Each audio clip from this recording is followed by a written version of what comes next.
Hello everybody, welcome back to my channel and thank you for joining me for another true crime deep dive. Today is part 3 and the conclusion of the case of the death of Pravin. This is going to be a long one. There's a lot of information to get in here. There's a lot of sort of loose ends to tie up. So get your coffee, get your snack. I don't know, grab a sandwich, whatever it is you're eating at whatever time it is where you are. Grab that, settle in, put your feet up because it's going to be a long one. If you haven't seen parts 1 and 2 yet, they are linked in the description box, so you should check those out first. There's a lot to cover today, so let's have a word from the sponsor of today's video so that we can dive right in. And today's video is sponsored by HelloFresh. Planning meals and making sure your family is fed can be a stressful addition to your already busy day. I know that it is for me. When I'm in work mode all day long, I'm not thinking about food, and then by the time I look up from the computer or what I'm writing, it's already close to 5, and I have to quickly figure out a way to provide myself and my family with a meal that's delicious, something that they'll eat, but also healthy and quick and easy is a bonus too. HelloFresh is America's #1 meal kit, and they send you fresh, pre-measured ingredients for mouth-watering seasonal recipes right to your door. No rushing to the grocery store or trying to plan meals a week in advance. HelloFresh is America's #1 meal kit, and they send you fresh, pre-measured ingredients for mouth-watering seasonal recipes right to your door. No rushing to the grocery store or trying to plan a week in advance what meals you're going to be making all week long. HelloFresh cuts out the stressful meal planning and prepping so you can get dinner in 20 to 30 minutes. With HelloFresh, you can save time, money, and your sanity. An average trip to the grocery store takes 41 minutes. I guess that's without kids because I would double that time in my own experience. It just takes much longer and is more expensive. But you can also save 28% by using HelloFresh versus grocery store shopping. Because you know when you're like at the grocery store and you're hungry, you just start throwing a bunch of stuff in your cart you don't really need. And it's probably going to end up going bad before you even eat it, but you're just starving. Don't go grocery shopping when you're hungry. With HelloFresh, you don't have to worry about that. They send you exactly what you need. So there's not going to be a 5-pound tub of cheese doodles in your pantry that you never eat because you shouldn't, because those are horrible for you. And with HelloFresh, the ingredients, the produce, it gets to you faster. So instead of it going from the farm to the store and then waiting for you to buy it, it comes right to you and it arrives to you at peak freshness and flavor. HelloFresh has more 5-star recipes than any other meal kit, and you have the flexibility to choose recipes that fit into your lifestyle. They have low carb options, vegetarian and pescatarian options. They also have recipes that even the most picky eater will love. And when I say picky eaters, I mean my kids. They don't want to ever eat anything, but they do love HelloFresh. You can also add dinners or lunches to your weekly order or add delicious complements like HelloFresh's awesome garlic bread, which is a bestseller and one of my favorite things. You can change your delivery dates. You can skip a week if you know you'll be out of town, or you can add more proteins if you know you'll have dinner guests. It's so flexible. It's so easy. It's just all about what you need, what you want. I love HelloFresh, and I get the whole family involved in preparing our meals now because it's so fun and easy. And after a long day of everyone kind of doing their own thing, work, school, it's nice to connect and have some fun together before we sit down for dinner. It's just like a nice transition from work to family for me. All right, I'm going in.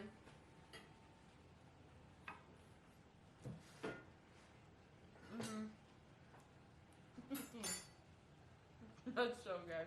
So if you want to try HelloFresh out for yourself, click the link in the description box and use the code stephanieharlowe12 to get 12 free meals and free shipping. Stephanie and Harlow both have an E on the end of them. So once again, that is code stephanieharlowe12. Thank you so much to HelloFresh for sponsoring today's video.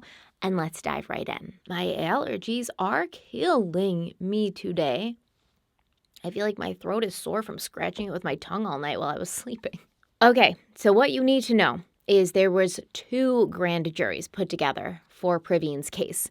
The first one was put together by state's attorney Michael Carr after he'd been given the case to investigate. The grand jury that he put together, they met between the months of June and December, and they considered evidence and testimony put forth by Carr, and then they decided not to indict Gage Bethune. But Pravin's family and their lawyers weren't even present for the grand jury. They didn't even know it was happening. They didn't find out about it until after it was all done and the decision had been made. And the jury never heard from Dr. Ben Margolis, who did Pravin's second autopsy, and the jury was never presented with the results from Dr. Margolis's independent autopsy. And understand why this is an issue, because Michael Carr, who was the state's attorney at that time, he's supposed to be on Pravin's side. He's supposed to be seeking justice no matter where it leads. So you would think he would have wanted to include any and all evidence that illuminated the situation for the jury. But it seems, allegedly, as if he almost purposely left anything to do with the second autopsy out completely.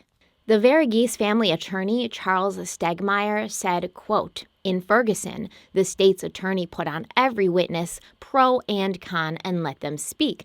Why didn't Carr call Dr. Margolis and have him present the second autopsy?" End quote. So when Stegmeyer refers to Ferguson, he's talking about Ferguson, Missouri. And I believe he's talking about the trial of Darren Wilson, the police officer from Ferguson who shot Michael Brown Jr.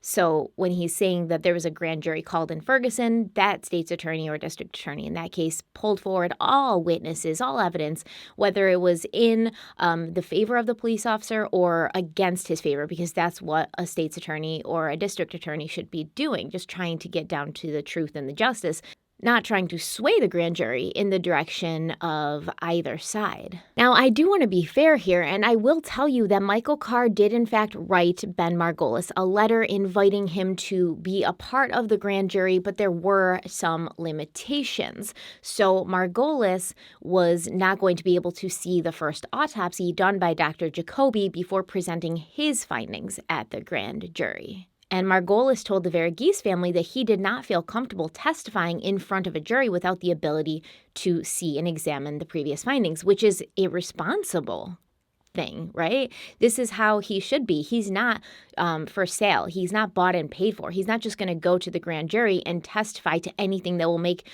Gage look guilty and Pravin look like an angel. He wants all the information before he gets up and puts his word to something. So that's actually a sign of a really well-moraled individual. I don't know if well-moraled is a thing, but you know what I mean. And keep in mind, if Carr really wanted the information from that second autopsy in there, he could have subpoenaed Margolis, but he said at the time that he had 3 other pathologists testifying at the grand jury and didn't feel the need to include a 4th, saying, quote, "If he wanted to show up and testify, we wouldn't have stopped him." End quote. All right, so I have a quote here from Lovely. She says, quote, "From the beginning, he was covering it up. If he wanted the truth, he would have had Dr. Ben Margolis for the grand jury." End quote. According to a Wednesday press release from Carr's office, Lovely would only give a copy of Margolis's findings to Carr in exchange for the official autopsy report. The office declined to share their findings and never received Margolis's report. Lovely goes on to say, quote, "Carr very much knew that there was a second autopsy. 2 weeks ago, Carr called our lawyer, Charles Stegmeyer, and said he was going to release all of the reports by the end of the month. I found out Tuesday when he called Mr. Stegmeyer. It's so strange. Whatever he's doing is so strange." Then I have this article that says Dr. Ben Margolis released a statement Saturday saying Carr showed unprofessional behavior and his actions raised ethical concerns. Carr said he denies allegations of unfairness and unprofessionalism while handling the Verghese case, but is willing to step aside and have his work reviewed. Margolis confirmed he was contacted by Carr via letter, and the family originally gave him permission to go to the grand jury. He said he contacted Carr to discuss the request because it's unusual he was not subpoenaed. Margolis said he wanted to see the autopsy performed in Jackson County by Dr. James Jacoby, but when he asked Carr if he could, he said Carr would not address the question. Margolis said it was his judgment not to go to the grand jury, and the family agreed. Without their authorization, he said he was unable to disclose the results of his autopsy due to medical confidentiality laws. He said, quote, "It left too many questions about what the experience would entail," end quote. So Lovely told me that she'd basically already been told by Michael Carr that he would not be charging Gage Bethune months before the grand jury was assembled secretly. But it was startling to see that he actually meant it. And Lovely's referring to 2 conversations she had with Michael Carr. The first was a phone call in May of 2014, and she met with him in person the following September. I've talked to Lovely about these conversations, which she made detailed notes of at the time that they happened. On May 20th, 2014, Lovely called Michael Carr's office and left a message requesting that he call her back, and she called around 1:59 p.m. He called her back at 4:30 p.m. They were on the phone for 87 minutes, even though Carr later told many people and even put in his official report that he talked to her for over 2 hours. In fact, I have the quote from his report right here, and he says, quote, "Before talking to her, I had read in local papers that she was upset because nobody would tell her what happened. When she called my office, I talked with her by phone for over 2 hours and answered every question she asked me truthfully and in a way that I would want to have questions answered if I'd been in her position," end quote. Lovely said the phone conversation, it started off okay. Carr said he was sorry for what had happened to Pravin, and Lovely thought maybe, just maybe, she had an ally, someone in power who would help her find the truth. Carr had already taken over the investigation from the local police, and Lovely wanted to know when he'd be releasing the findings from this investigation. Now, this was a month before he assembled the grand jury that he never told her about. Lovely wanted to know if Carr had made the decision to charge Gage or not, and she also wanted Pravin's death certificate because the funeral home needed it. She'd been trying to track it down. She talked to everybody, Dr. Kupferer, the coroner, the guy who would, have it, but every person she talked to claimed that the state's attorney had not signed off on it, and he had to sign off on it before the certificate could be released to the family. Lovely was also wondering about police reports. She'd filed multiple FOIA requests, but they'd all been denied. The conversation went from benign to bad within just a few minutes. Michael Carr asked Lovely, what do you think happened? And Lovely responded that she knew Pravin had probably had something to drink. His cousin Ashley had told her that Pravin had been drinking a Four Loko that night, at which point Mike Carr proceeded to educate her on Four Loko and how bad they are and how he's working to get them banned. And Lovely also claimed Carr told her that college kids were known to put heroin and all sorts of stuff into Four Lokos. So, Pravin must have been drinking heroin-laced Four Lokos because he was drinking a Four Loko, right? That just makes sense. It must have had heroin in it. Because I don't see the reason why Michael Carr would spend any amount of time talking about Four Lokos and what college kids do with them if he wasn't trying to insinuate that this is what Pravin was doing with them, because otherwise it's not relevant, and why bother talking about it? This woman, this mother, she doesn't care about the history of Four Loko. She doesn't care about your legislation to get them banned. She cares about her son's case, which you're not answering questions about. Now, the Verghese family had hired a private investigating firm to look into the case, and they'd sent a PI to Carbondale to, question people, and he also looked through Pravin's apartment. He found out that Pravin had purchased 2 Four Lokos, but one was still in the refrigerator, unopened, undrank, and the other one had been found half full and sitting on the counter. So, Pravin had consumed about half of a Four Loko. Certainly not important enough to really consider and spend any time talking about, but okay. Additionally, we know that the first person Pravin asked for a ride that night before he encountered Gage, this young man claimed that Pravin was not heavily intoxicated. So once again, we have to ask ourselves why Mike Carr is so fixated on the amount of alcohol that Pravin consumed that evening, when we know from eyewitness reports and toxicology reports that many people said he was not that intoxicated that evening. Once again, from Carr's own words in his statement that he released to the public, he said, quote, "I told her what investigators had found and what they thought happened. I revealed to her texts from her son's phone indicating that he said he was drunk and establishing that he may have been involved in obtaining cocaine, and that because those facts could be relevant to his death, that they were being pursued." End quote. Lovely told me that Michael Carr said to her that if he made his report public, it wouldn't be pretty, because no parent wants to hear bad things about their child. Lovely suggested to Carr that Pravin had probably just been showing off for his friends when he texted about being drunk and getting cocaine. I don't know exactly what these text messages that Carr's referring to from Pravin to his friends. I don't know exactly what they said, but Carr apparently thinks that Pravin was talking about drugs enough to make it relevant, and Lovely's like, he's not known to do drugs. Nobody who knows him, none of his friends, have come forward and said that he's done drugs or sold drugs. So it's probably like either he's joking or, he's just like showing off or a little bit of both. And then Carr just responded and repeated that he had to look into everything because there was compelling evidence that Pravin was drunk that night. And once again, I ask, who the hell cares if he was drunk at some point during the night? Being drunk doesn't automatically turn you into a violent person who gets into cars with strangers and then goes silent when the stranger asks where you're headed to.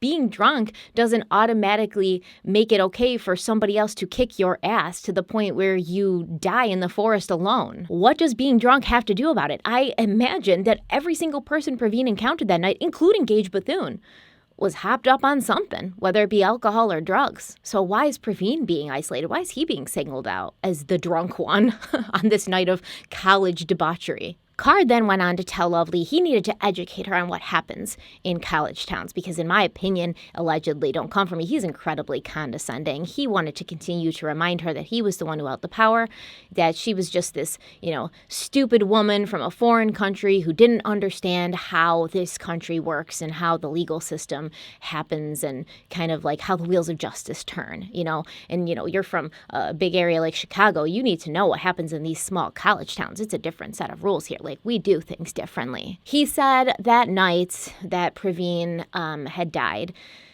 Gage had probably just pulled over to the side of the road to pee, and it wasn't a big deal that the state trooper who had talked with him that evening didn't further investigate why Gage had been pulled off to the side of the road, why he didn't look for this person that Gage claimed ran away into the woods. And it was a very cold night. Carr and Jody O'Glynn and everybody have said that multiple times. It was like 7 or 8 degrees at this point. But the state trooper is not going to pursue this person alone, not dressed for the weather, running in the woods. And I guess this is also supposed to be an excuse for why Gage wasn't given a sobriety test, considering that he, had been drinking that night. He was a college kid. He was pulled over to the side of the road with his blinkers on, and there was a red Solo cup of alcohol sitting in his cup holder. But, I guess Carr just feels like if you're pulling over and giving every kid a sobriety test in this college town, that's all we'd be doing. Carr also said that Pravin would have known that he would get in trouble for drinking and that he would have to answer to the college judiciary committee. And then Carr told her a story about his own daughter who'd gotten in trouble with, drinking at a college party 5 years prior.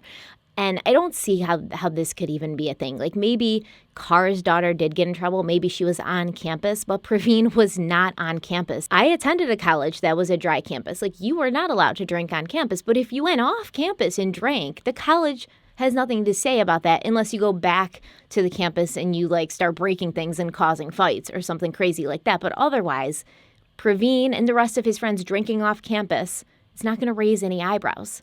Why would the college care what he's doing off campus as long as it doesn't go back to the campus? Carr also said that he didn't believe the bruise on Pravin's face was from Gage. And Carr said that if Gage had done something wrong, he would not have gone to the police. Well, Gage wasn't the one who went to the police, was he? His cousin Jonathan went to the police, and then the police actually drove to El Dorado and picked Gage up to bring him in for questioning. So Gage didn't go to the police at all. Why are you lying? Well-known fact that Gage didn't go to the police. It was well known to Michael Carr. Michael Carr also brought up a tweet that Pravin had posted the night he died. I believe it was about 11 or 11:15.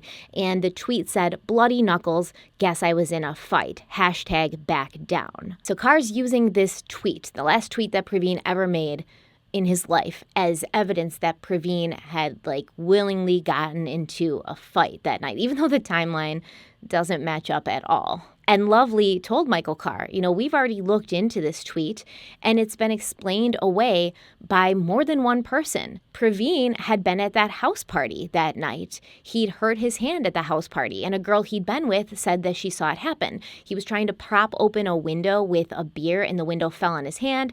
It hit his knuckles. He was bleeding a little bit. He tried to wipe the blood on her as a joke. She screamed and ran away. She remembers this very clearly, which is exactly what happened here. The tweet had been a joke. If I got a big pimple on my chin, which I have a couple pimples on my chin right now, but let's say I had a huge one and I tweeted, "Huge swelling on my chin, guess a tiny fairy flew up and punched me in the face." Or it looks like a tiny fairy flew up and punched me in the face. It's a joke. It's just like, oh, my knuckles are bloody from something completely unrelated to a fight. I've never really been in a fight in my life, but isn't this what happens to people's hands when they get in fights? So let me make like a funny joke about it on Twitter, like, guess I was in a fight. He didn't say I was in a fight. The owner of the house had even shown Lovely how fast and hard the window would fall down if it wasn't being held open by something. So if you were trying to prop up the window with something and it just like slipped around the can or whatever you were using, the window would fall down in your hand really quick. Like there was no preventing it. Lovely told Michael Carr in this phone conversation, don't take Pravin's words that night too seriously. He was young. He was out having fun. He was notoriously a jokester to begin with. And he had no idea he was going to die that evening, and that his words would be picked apart and then used against him. Lovely also asked why the death certificate had not been released, at which point Carr rose his voice and said, I don't know why he hasn't released it yet, referring to Kupfer, the medical examiner, who was one of the people who had told Lovely that the death certificate hadn't been released yet because Carr hadn't signed off on it yet. So she's getting, back and forth, like, oh, Kupfer is supposed to release it. Oh, Carr's supposed to sign off on it. And all she wants is her son's death certificate so she can give it to the funeral home and they can get their records straight. Michael Carr, after constant talk about drugs and, Pravin's text messages, he then goes on to tell Lovely that Pravin wasn't doing drugs that night, but he was selling them, and he was trying to leave the party so he could get drugs and then go back to the party and sell the drugs. And so Lovely asks him specifically, what do you mean? Basically, how do you know this? And then Carr started talking about a different case he'd prosecuted where a kid from a good family wasn't doing drugs, but he was selling them, and so Carr had to get him for that. So he never answered her directly, as far as I can tell. And in the interest of transparency, no one has ever come forward to say that they've purchased drugs from Pravin Varughese or asked him for drugs or ever saw him with drugs, nor were any drugs found on his person or in his living area. So if he was a drug dealer, he certainly wasn't a good one, right? Because he didn't have any inventory. And just the same as he was texting things, not knowing he was going to die that evening. If he was a drug dealer, he would have had a stash somewhere, not knowing he was going to die that evening. It's not like he premeditated the fact that he was going to die and people were going to find out that he was selling drugs, so he flushed his stash before he went out that night. As a state's attorney, Michael Carr certainly doesn't know how drug dealers work. Drug dealers don't last minute just search around for drugs to sell. They already have them. If they know they're going out to party and sell drugs, they've got them ready. They're not wandering around at 11:30 at night looking for drugs to sell. Michael Carr had been in charge of this case since the beginning of February. At the time that he's talking to Lovely on the phone, he had not put it in front of a grand jury yet, but he already appeared to have made up his mind about what the outcome was going to be, telling Lovely that he would not put another family through this, meaning Gage and the Bethune family. And he also told Lovely that she should not put herself or her son through this because bad things were going to come out about Pravin. Lovely feels that Carr knew or, had found out through research that Indian families are very concerned with keeping their image intact. They're very big on honor.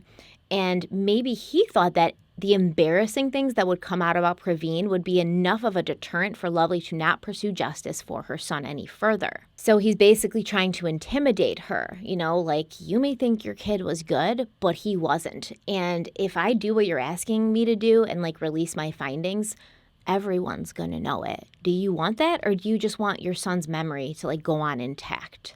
And Lovely said, this tactic, it almost worked.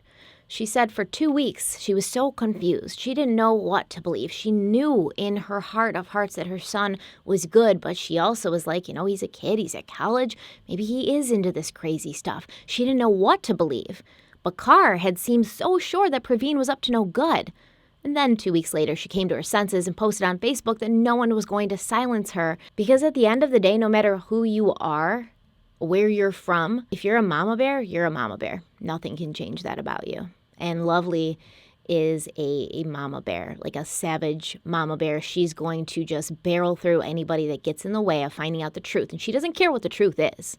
She just wants to find the truth. Because honestly, what Pravin was up to that night's irrelevant, right? It doesn't matter what he was doing that night. if Gage was responsible for hitting him so hard that he died. So Lovely and the Verghese family, they filed a wrongful death lawsuit against Gage Bethune and Sheriff Jody O'Gwyn in August. Lovely told the Southern Illinoisan that it was something the family had to do because they believed it was the only way to get some answers. The lawsuit might get them the police records that they'd been denied for so long. She also wanted answers from Gage, saying, quote, "He had some part in this. Either way, he has to tell us what happened. I believe we have the right to know," end quote. The lawsuit claimed that Gage had contributed to Pravin's death by hitting him on the head, and Jody O'Gwyn and the city had been negligent because O'Gwyn had a duty as the head of the police department at this point to protect and search for the citizens of Carbondale, which included Pravin at this time. And he failed to do that when he didn't further investigate the state troopers incident, when he did not search the wooded area where Pravin would later be found, when he didn't secure the crime scene or conduct a search with police dogs. So basically, Pravin may have been found earlier, and if what Margolis is saying, Ben Margolis, that Pravin was alive maybe for several hours once he went into the woods, or at least for several hours after he received his injuries. If the state trooper had reported this to the police and the police had gone right out there to look, they might have found him and they might have saved his life. So Lovely decided to try and reach out to Carr again. This time she wanted to meet with him in person, hoping a face-to-face conversation would be more productive, cut out any miscommunications, parent to parent. I'm a real person. I have real pain. I'm feeling a real loss. Put that in front of him, and hopefully he would be more receptive and more willing to help her. But the in-person meeting ended up being worse than their phone conversation. Lovely and her brother-in-law, they met with Carr at his office. They waited in the waiting room for a little bit, and then Carr came out and he brought them into this big conference room, but he made them leave their phones outside of the conference room, which I think is annoying, probably because he didn't want them to record him. But I bet you Carr had his phone with him. And I don't know why this whole thing about him making them leave their phones outside bothers me so much. I know it's a small detail, but first, he shouldn't have had to worry about it. Illinois is a two-party consent state, which means that you can't record somebody without their permission, their knowledge. So they wouldn't have been able to legally do it anyways. And also, if you have nothing to hide, if you're not worried about the way you sound or what you're saying or how you're going to come off, you shouldn't worry about being recorded. If you're acting above reproach at all times, if you're acting like a professional at all times, why are you worried about being recorded? And this is an elected public official. We should be able to record our conversations with elected public officials any damn time we want because we elected them. So if they're going to say something stupid that gets them caught up, so be it. Then let everyone know. Let all the other people who elected that person know. But anyways, he didn't want them to bring their phones in, so that's that.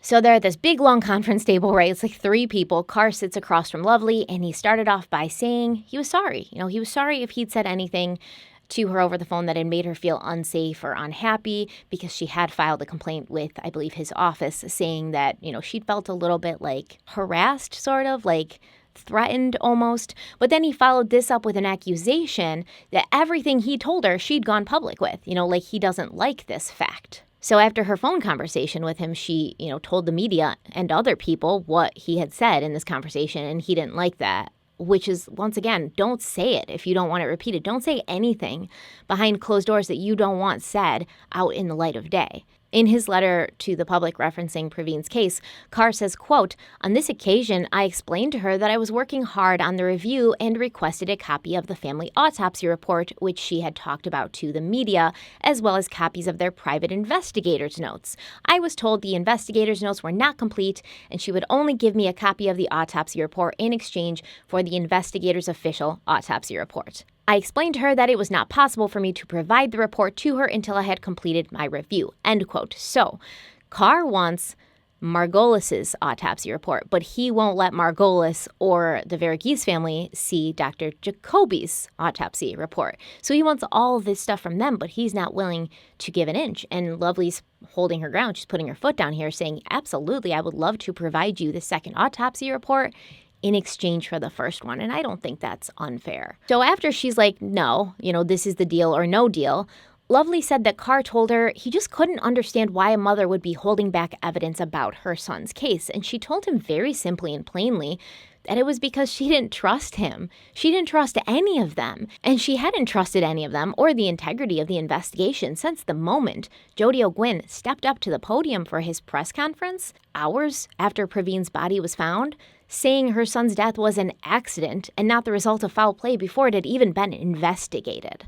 Carr started then talking again about how he had compelling evidence that Pravin was selling drugs, but I can't find any of this compelling evidence in any documents, right? Like, once again, I don't know what the text said, but text from a kid who's out partying, that's not compelling evidence. Finding drugs on his person or on his property, having eyewitnesses, multiple people who have bought drugs from Pravin, that's compelling evidence. So if you've got that, Carr, my email's always open. Feel free to just send that right on over. Lovely brought up the results of Margolis's autopsy, the second independent autopsy. And Carr was like, I don't know how legitimate this autopsy is because Margolis, he's not board certified, nor was he present at the first autopsy, so he couldn't really know what happened. Carr said that he'd seen the pictures from the first autopsy, the crime scene photos, and he said that it was his opinion that the injuries on Pravin were from him wandering through the woods drunk and getting all cut up by like branches and thorns and stuff like that. Lovely responded that,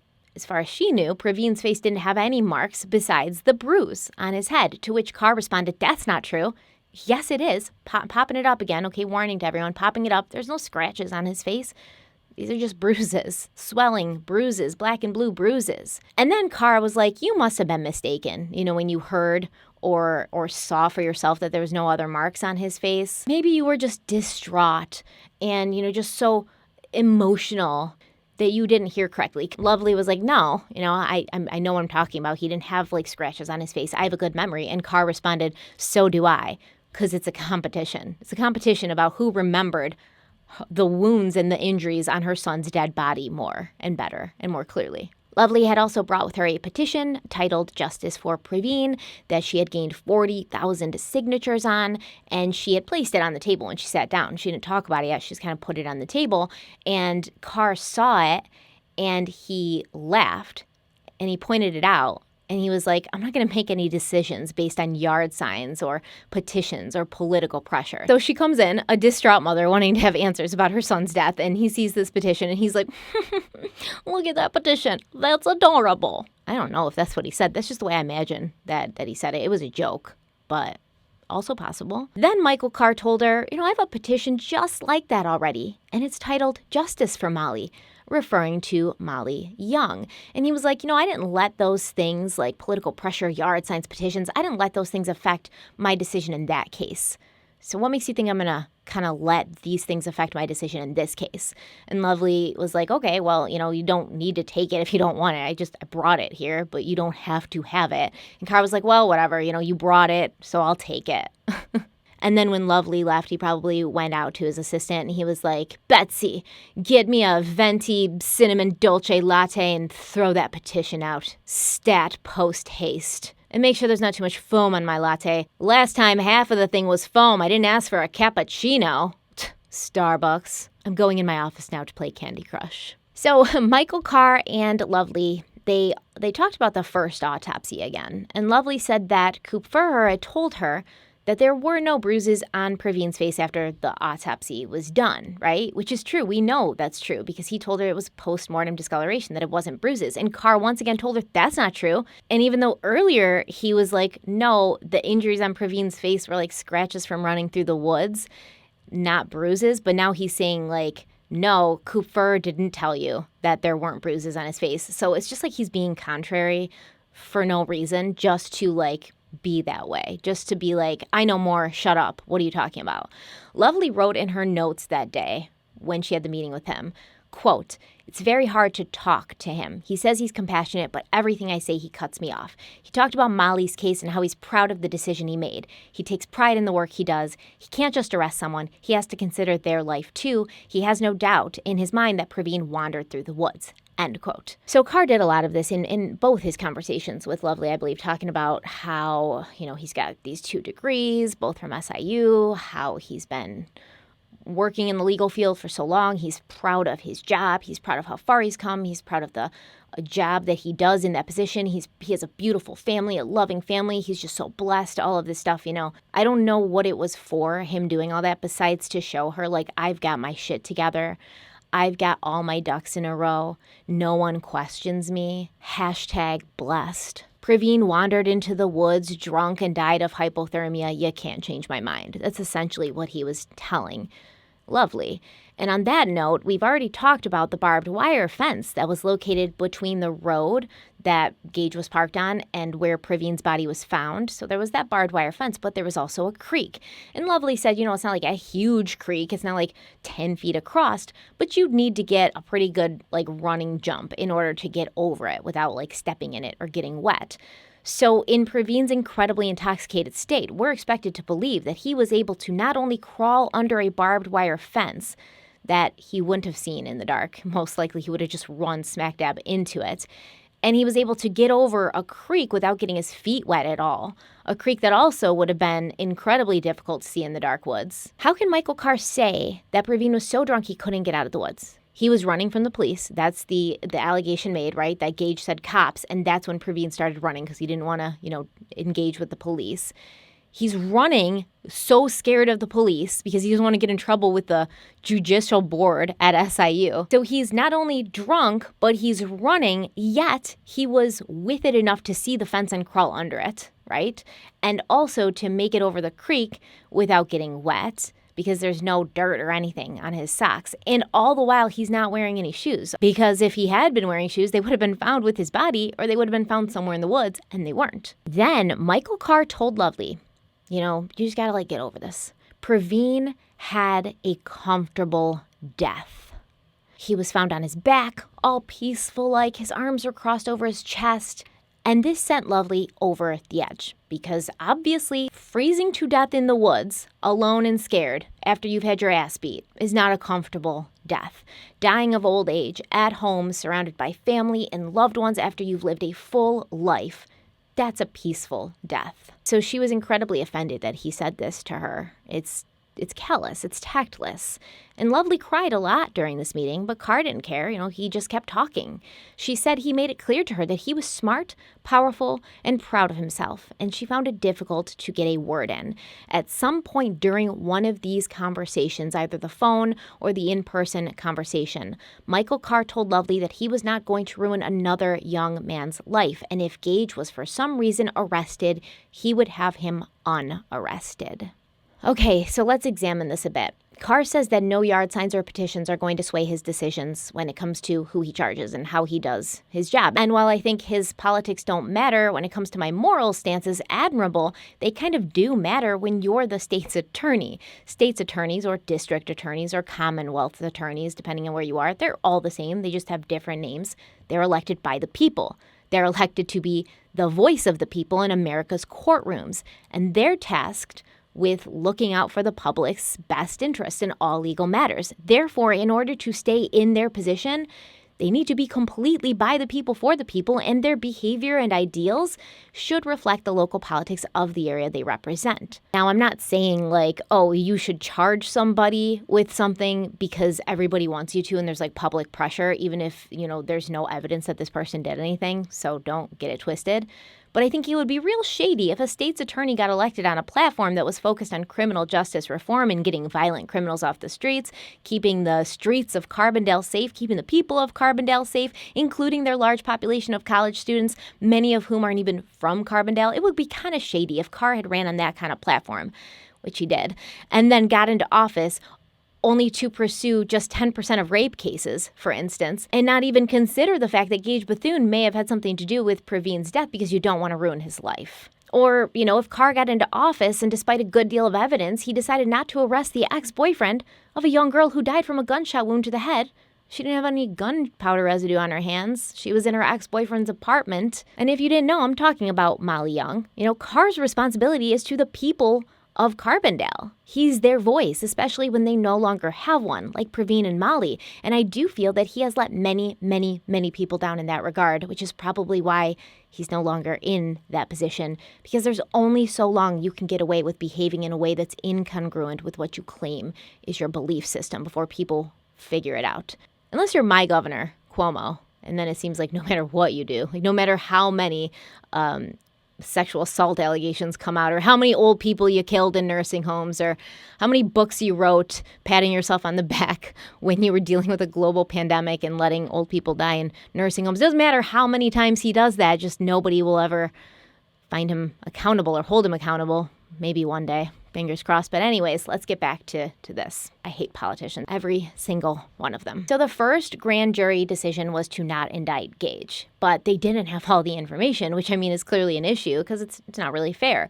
There was no one there to represent Pravin, to be his voice. Michael Carr was supposed to be there representing Pravin, but in my personal opinion, if he didn't feel it was relevant to not only show the jury the findings of the second autopsy or bring anyone there to testify about who Pravin was, his personality, how all the things about drugs and alcohol were situational, and when it comes to the drug stuff, mostly conjecture and not a part of his everyday life and or personality, did the jury really get the full picture? Did they? And did Michael Carr really want them to come back and indict Gage? I'm not saying he should have gone in there wanting one thing over the other. The only thing he should have really wanted was for the jury to make a fair decision based on all the available facts and evidence, but since he didn't show them all the available facts and evidence, it almost did seem like he wanted them to come back with the decision to not indict, right? Am I the only one that feels that way? In my opinion, Michael Carr had made his decision on what was going to happen to Gage Bethune before he even had the case on his desk, and nothing anyone said was going to deter him from his path. No yard signs, no petitions, no politics. And in my opinion, allegedly, one of the reasons he may have made this decision was because his friend and previous state's attorney for 30 years, Michael Wepsick, was representing Gage, even before there was any talk of charging Gage with anything. I mean, this kid was never even arrested. And Wepsick had already, corresponded with Carr, letting him know that he was involved, he was representing Gage, and everything that he'd heard was a lie. I have no proof or evidence of this. It's just speculation based on, what I see and a theory.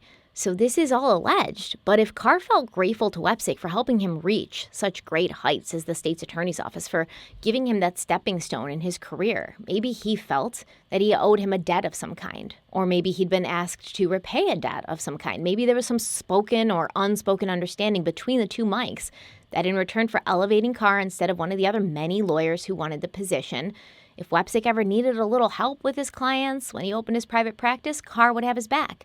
What is one young Indian man's life when it comes to a gentleman's agreement between friends? And it's not like Gage stabbed Pravin or shot him with a gun, right? He just gave him a good beat down. He didn't mean for the kid to die. Why ruin his life over one stupid juvenile mistake? And so Michael Carr tried to shame Lovely.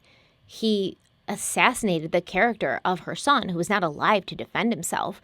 And instead of being Pravin's voice, he chose to be Gage's voice and conveniently ignored all the evidence that pointed to the fact that Gage did have a hand in Pravin's death. So it's a little unfair when it's Gage and Carr, who both are alive and well and able to defend themselves and speak for themselves, against Pravin, who's not. And nobody from Pravin's family or friends was even invited to be at the grand jury. They didn't even know what was happening. Obviously, Lovely and her family, Monica, as well as hundreds of Pravin's supporters, they weren't going to take this lying down.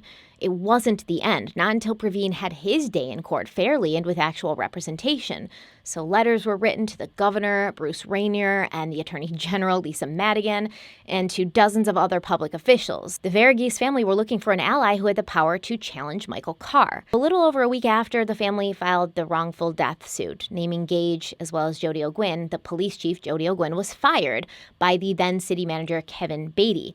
Beatty said at the time that O'Gwyn's dismissal after 5 years of being the city's police chief had nothing to do with the ongoing litigation or past history, but he also said it was a confidential matter and he wouldn't disclose the actual reason that O'Gwyn lost his position. Jody O'Gwyn did speak out about this matter, however, telling the Southern Illinoisian, quote, "I absolutely believe that plays into this decision. It may not be the sole factor in his mind, but I think that community pressure with some of the miscommunication that has been put out definitely plays its part," end quote. O'Gwin believes with his whole heart that he was a scapegoat, and he wanted everyone to know that he did not do anything illegal, unethical, or immoral. O'Gwin also talked about the cases of Molly and Pravin, claiming he'd been instructed to not speak to the media about these cases by Kevin Beatty and Michael Carr, and that broke his heart because he's a father and he understands the frustration of the family members when they wanted answers and they were getting a lack of response from city officials.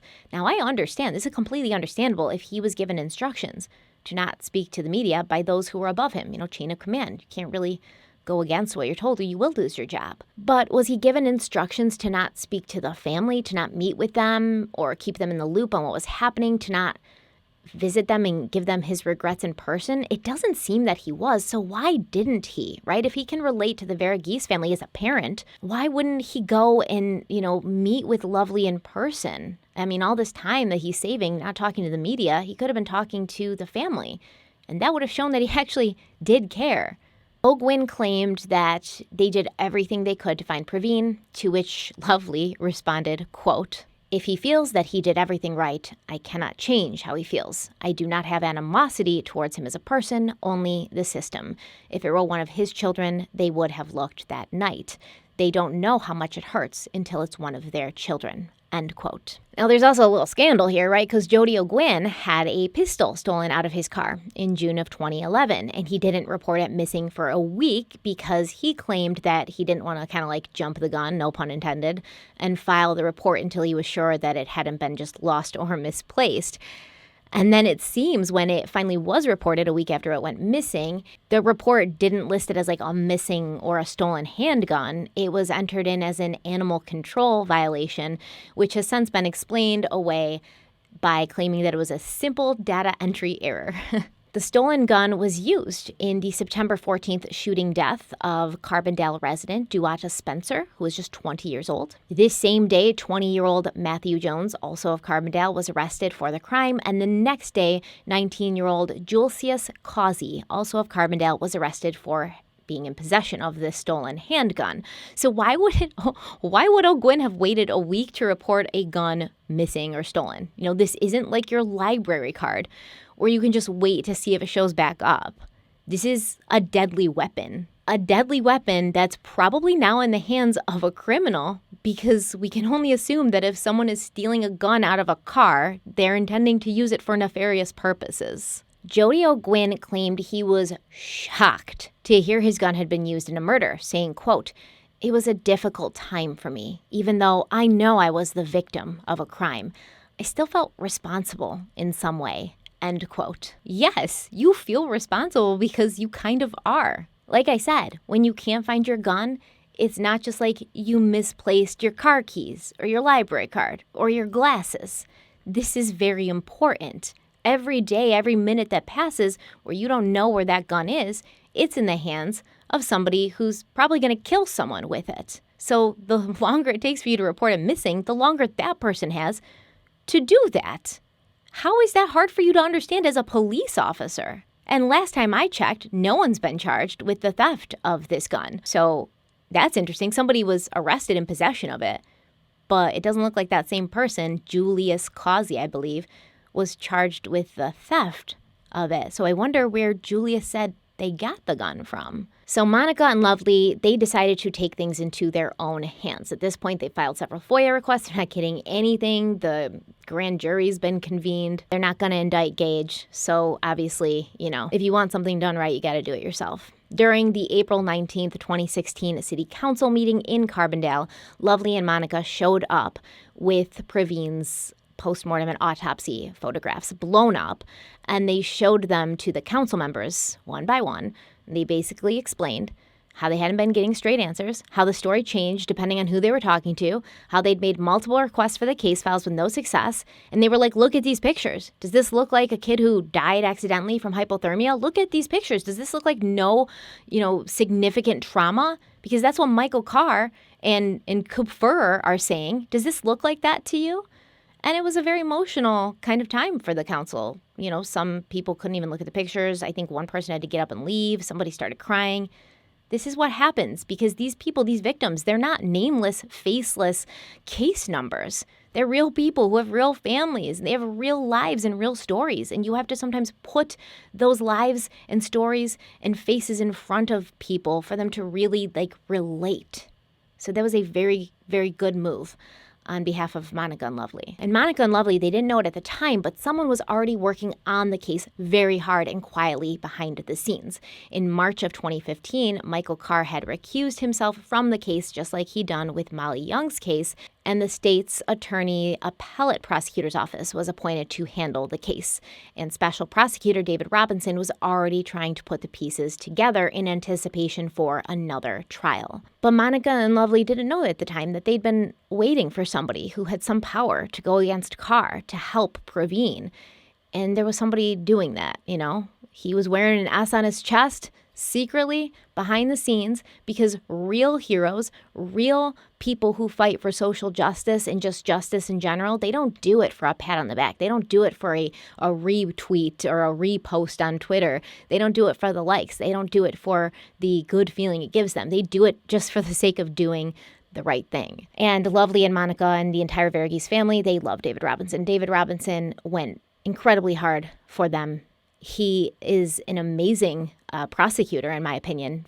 From the transcripts I read of the trial that's coming, he was amazing. Like, he looks like this mild, kind of soft-spoken guy, but he's a shark in the courtroom, and I really, really appreciate that. And within a month of the city council meeting, Lovely had the records. She went to a meeting with the mayor, Mike Henry, and she was just handed boxes and boxes of files, pictures, videos, all of them unredacted. All of these things only finally given to her because David Robinson, behind the scenes, had given the green light for it to happen. He's working for Pravin. He's doing what Michael Carr should have been doing, which is actually looking at all the evidence, working with the family, not against the family, not trying to hide things from the family. Full transparency. I'll give you what I have, you give me what you have, and together we'll find the truth. Lovely and Monica stayed up all night picking through the files. Monica sent me pictures of her and Lovely on the couch with all these files around them, and Lovely's passed out, and Monica looks like she's about to pass out. And they just, for hours, went through all of this stuff. They went through the surveillance videos of police interviews, transcripts. They read all the reports. And amongst other things, they found a video that they'd never seen before or even heard of before. A video that came with a corresponding police report. It says, quote, on 2/14/2014 at 1800 hours, I, Officer Raul Contreras, met with Lieutenant Dunning at the CPD, where he provided me with a CD containing surveillance footage from 206 West College, number 11. This is the home's rental office. I reviewed the video, which had 4 different angles from the exterior. The cameras are triggered by movement and show clips from 2/12/14 at 2200 hours, which is 10 p.m., to 2/13/14 at 500 hours, which is 5 a.m. Cameras 1, 2, and 3 were all low quality and were not lit well. Cameras 1 and 2 are facing towards the southeast side of Old National Bank. Camera 3 is facing north from 206 College. Camera 4 faces south at the intersection of College at South Renfro.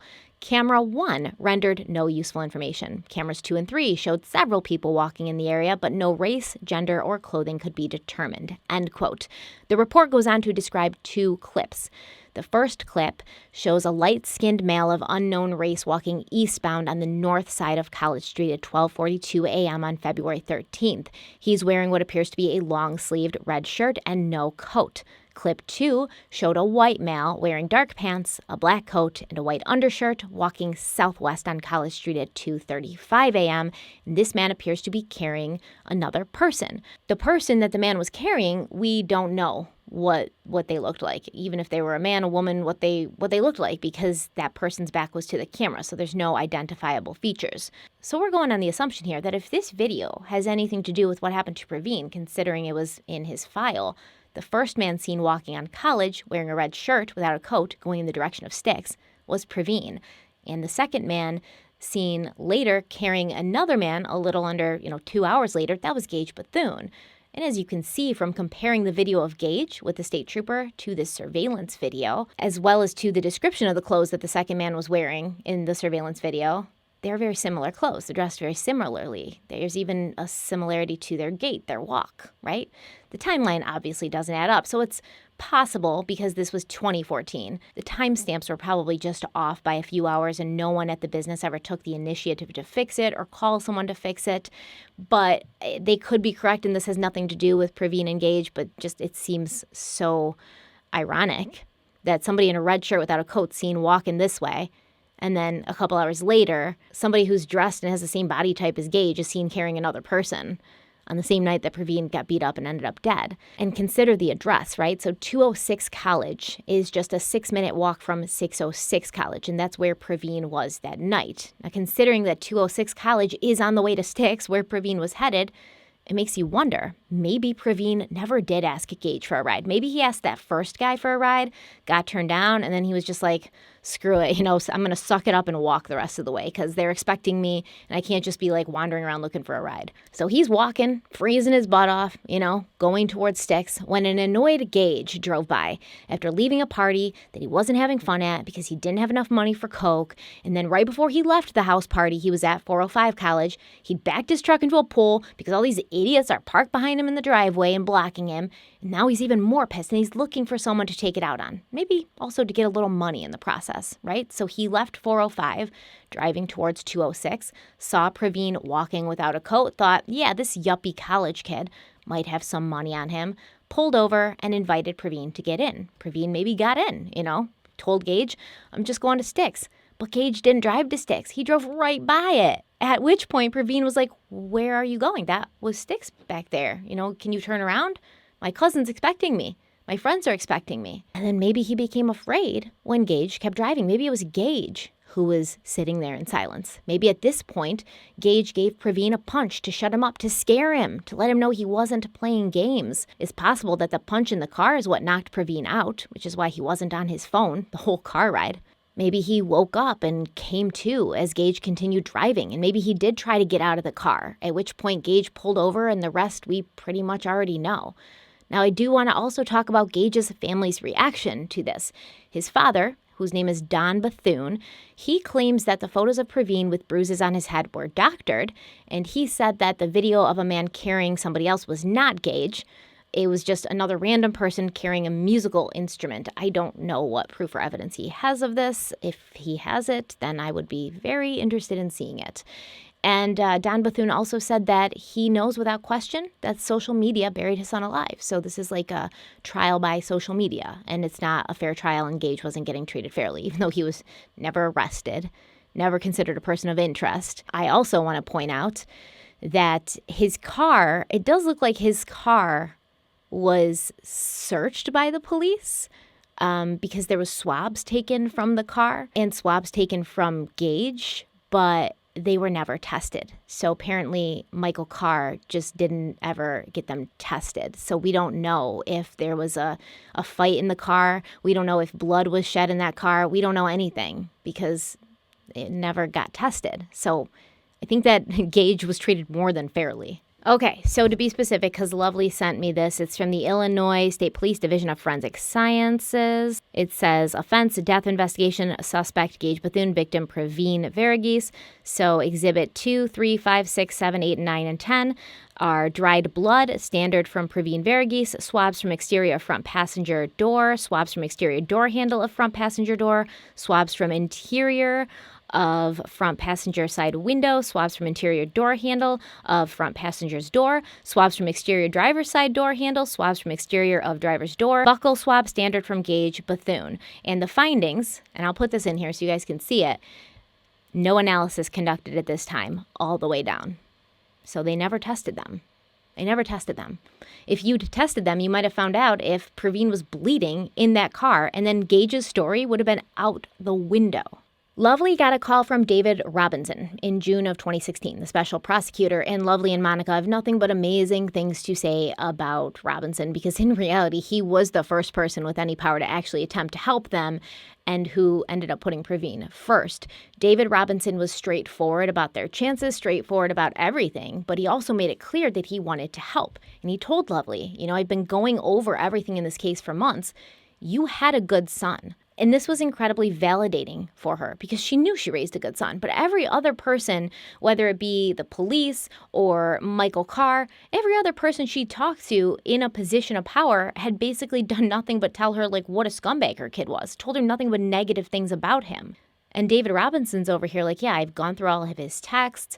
I've, seen the things he's written, emails, phone calls. He called you guys every night. He talked to you guys all the time. When he wasn't talking to you and he was talking about you, it was just beautiful, glowing things. He loved his family so much and you loved him so much. He was a good person. He was serious about school. He was working hard, trying to reach his goals. He was a good kid. And this was incredibly just validating for Lovely and a relief. David Robinson told Lovely that he didn't know what she dealt with or been told before, but he was a separate entity and he was going to get her answers. David Robinson put together a grand jury that met in the summer of 2017, and this time, with all of the information displayed, they came back with an indictment against Gage Bethune for first-degree murder, and a jury selection for a trial began. So you can see the difference between one grand jury and the second. One, no sign of the second autopsy, nobody there to speak for Pravin. The second autopsy was brought in, Margolis was brought in, people were there to testify about Pravin's character, and you get a completely different outcome. Gage's lawyer, former state's attorney Michael Wepsick, filed a motion to have the trial moved out of Jackson County due to the amounts of publicity the case had received, and, Gage pleaded not guilty. They did not move it out of Jackson County, so I don't know what he was thinking. It's kind of like when Scott Peterson wanted his trial moved because of all the publicity, but at this point, it's the publicity is there. So where are you going to go? Alaska? They probably know about you there too. So unfortunately, I don't have all the transcripts from the trial. It wasn't recorded. I wish it had been, but I did want to tell you a few bits that Lovely and Monica remembered. They remembered that Wepsick mentioned a book that had been found in Pravin's room, a book about Al-Qaeda, and how this was spun by Wepsick during the trial to basically try to tell the jury that Pravin was a terrorist or something, or just bad news, or, I don't know. I mean, if I'm being honest, I think it was just Wepsick being oh, brown boy, terrorist book, this is perfect. The jury will eat this up. When in fact, as a criminal justice major, Pravin was taking a class on, I believe, counterterrorism, and that was what the book was for. He was working on a project. It was also brought up multiple times that Pravin had been drunk, possibly on drugs, and his texts and tweets were gone over in great detail, even though Gage's multiple and damning social media posts were not allowed into evidence, which is why I can't really tell you about them today. But there is some reporting on what Gage was posting on social media. So if I can find the article, I'll link it and then tell you what it is exactly in the description box. Gage was given the option to not testify, but he chose to speak on his own behalf. And I do have the transcripts from these 2 days where he testified, and I'll just give you a quick rundown of the most important points. So Gage said that he left when the state trooper told him to leave that night, and he expected that the state trooper was going to do more to find Pravin than he ended up doing, so he was just obeying orders when he left, which I remember that defense being given a lot at another trial, a trial that happened in Nuremberg. I'm just saying, don't come for me. When Gage is asked if he lied to the police during his first interview, he says yes. And when he's asked what he lied about, Wepsick objects. Wepsick objects constantly during this whole trial for absolutely no reason 90% of the time. The judge overrules the objection and he tells Gage to answer. Gage said he lied about who else had driven to Carbondale with him that night. Gage is also asked if he lied about hitting Pravin that night, and he responds, "Did I lie about hitting him or the location of where I hit him?" And then it's clarified to Gage that they want to know if he lied about hitting him, and he responds, "No." So, did you lie about where you hit him? Because that's what it seems like to me. Gage is then asked if he lied to the police about removing his keys from his car before getting out and walking around to Pravin's side. Because remember, Gage said he was afraid that Pravin was going to try to steal his car, so he took the keys out and then put him in his pocket so Pravin couldn't do that. And Gage says, quote, Is it a lie that I said that in the police interview? No. Like, what? We obviously know you said it in the police interview. We heard you say it. It's in the transcripts. I think it's pretty clear that wasn't the question, but okay, dude. No, the question is, did you lie about removing the keys? Which we can clearly see that you did in the video from the state trooper footage because your truck was on when you come running out of the woods to meet the state trooper. Then remember, Gage told the police that his phone had been dead that night. But during the trial, it comes out that Gage actually called his father almost immediately after pulling away from the state trooper, so clearly his phone was not dead. But he claims that he doesn't think he called his dad right after because he had to charge his phone. Gage is asked, why did you say Pravin was talking on the phone to his Chicago buddies when you were talking to the police? Because how would you know he was from Chicago? How would you know he had friends in Chicago? Did Pravin mention something about Chicago? And Gage was like, no, Pravin didn't say anything about Chicago. I mean, how would Pravin have mentioned something from Chicago? Because Gage said he didn't talk the whole time they were in the car. So Gage says, maybe by the time I talked to the police on the 17th, I'd heard it somewhere, like on the news or read it somewhere that he was from up north. And then I just assumed it was Chicago.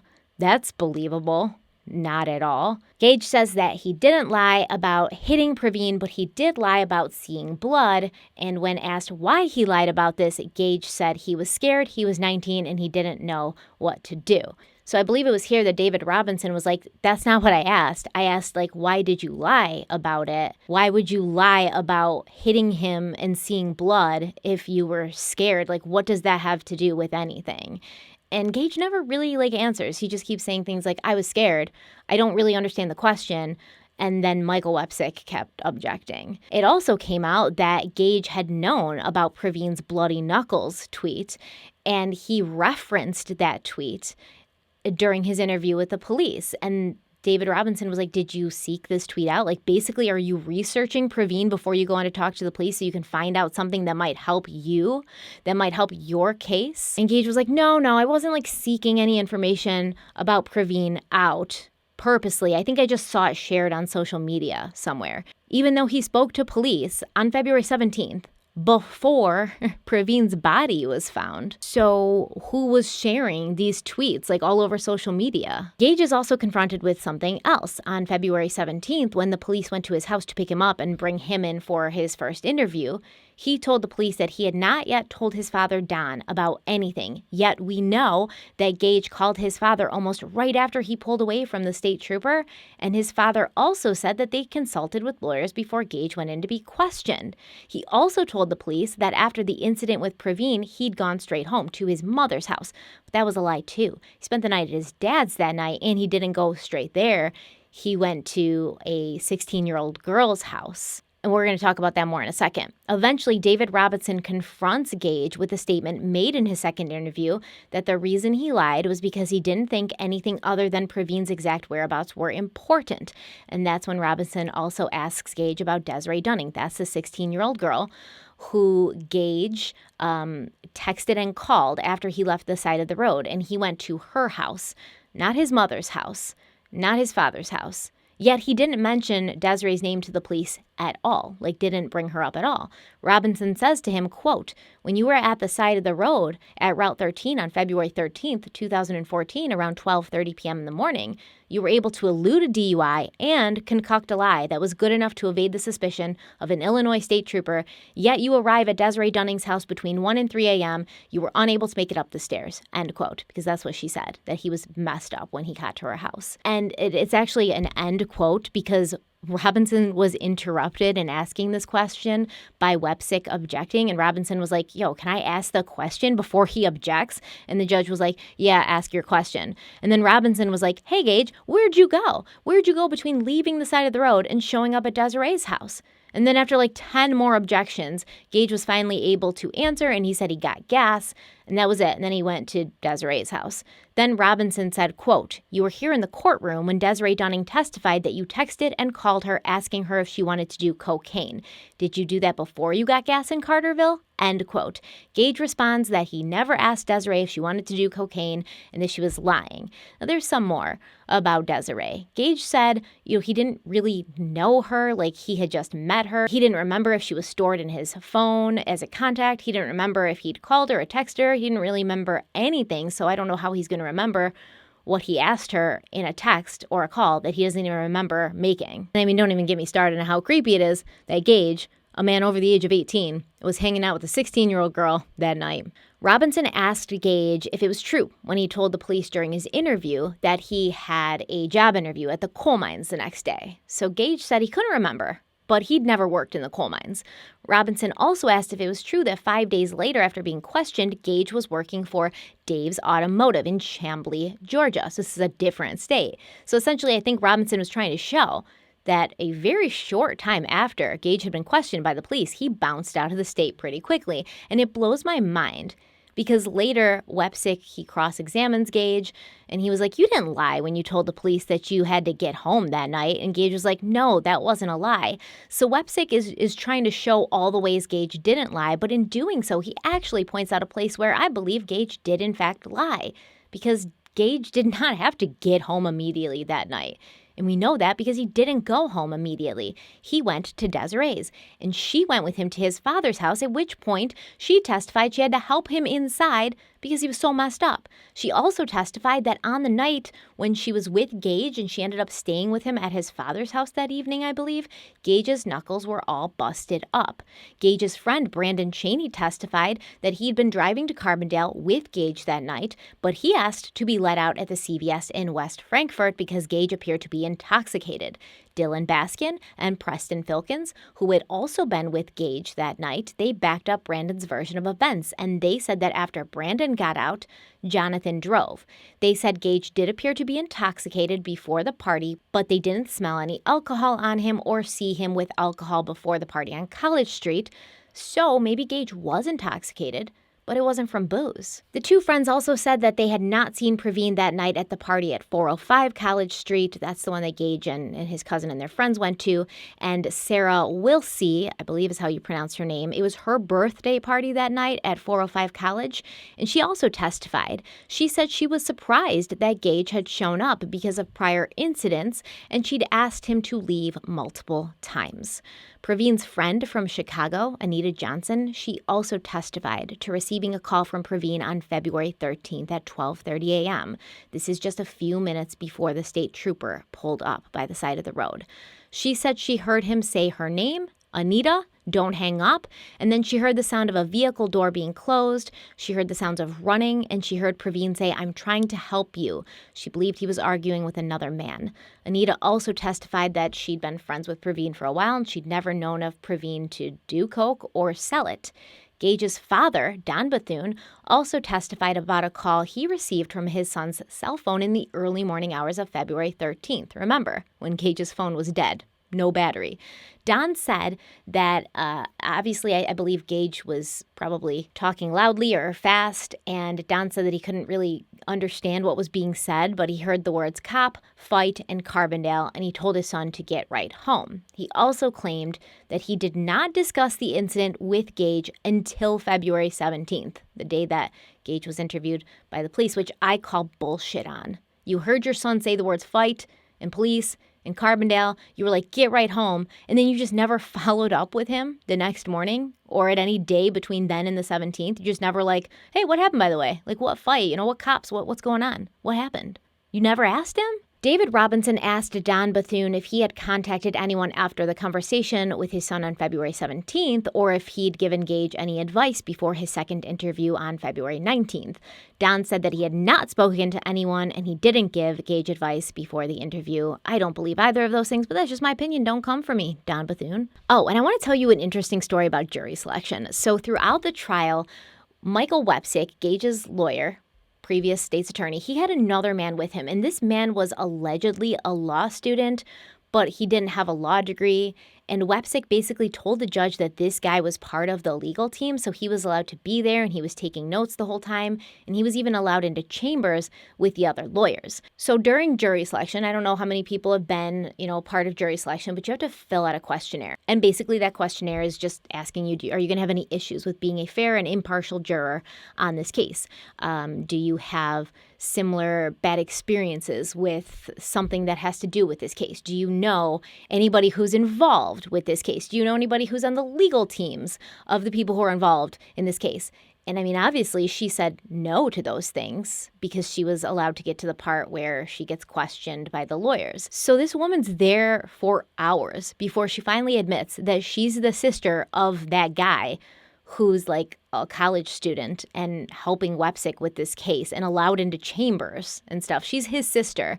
And this was a fact that apparently neither Wepsick nor the dude, who was the girl's brother, felt was important to bring up at any time while she was there. So I'm going to read to you a little bit from the closing statements from Robinson and then Wepsick. Robinson says, quote, "So the question was and is going to be for you during deliberations. Did the defendant commit one or both of the predicate offenses in this case?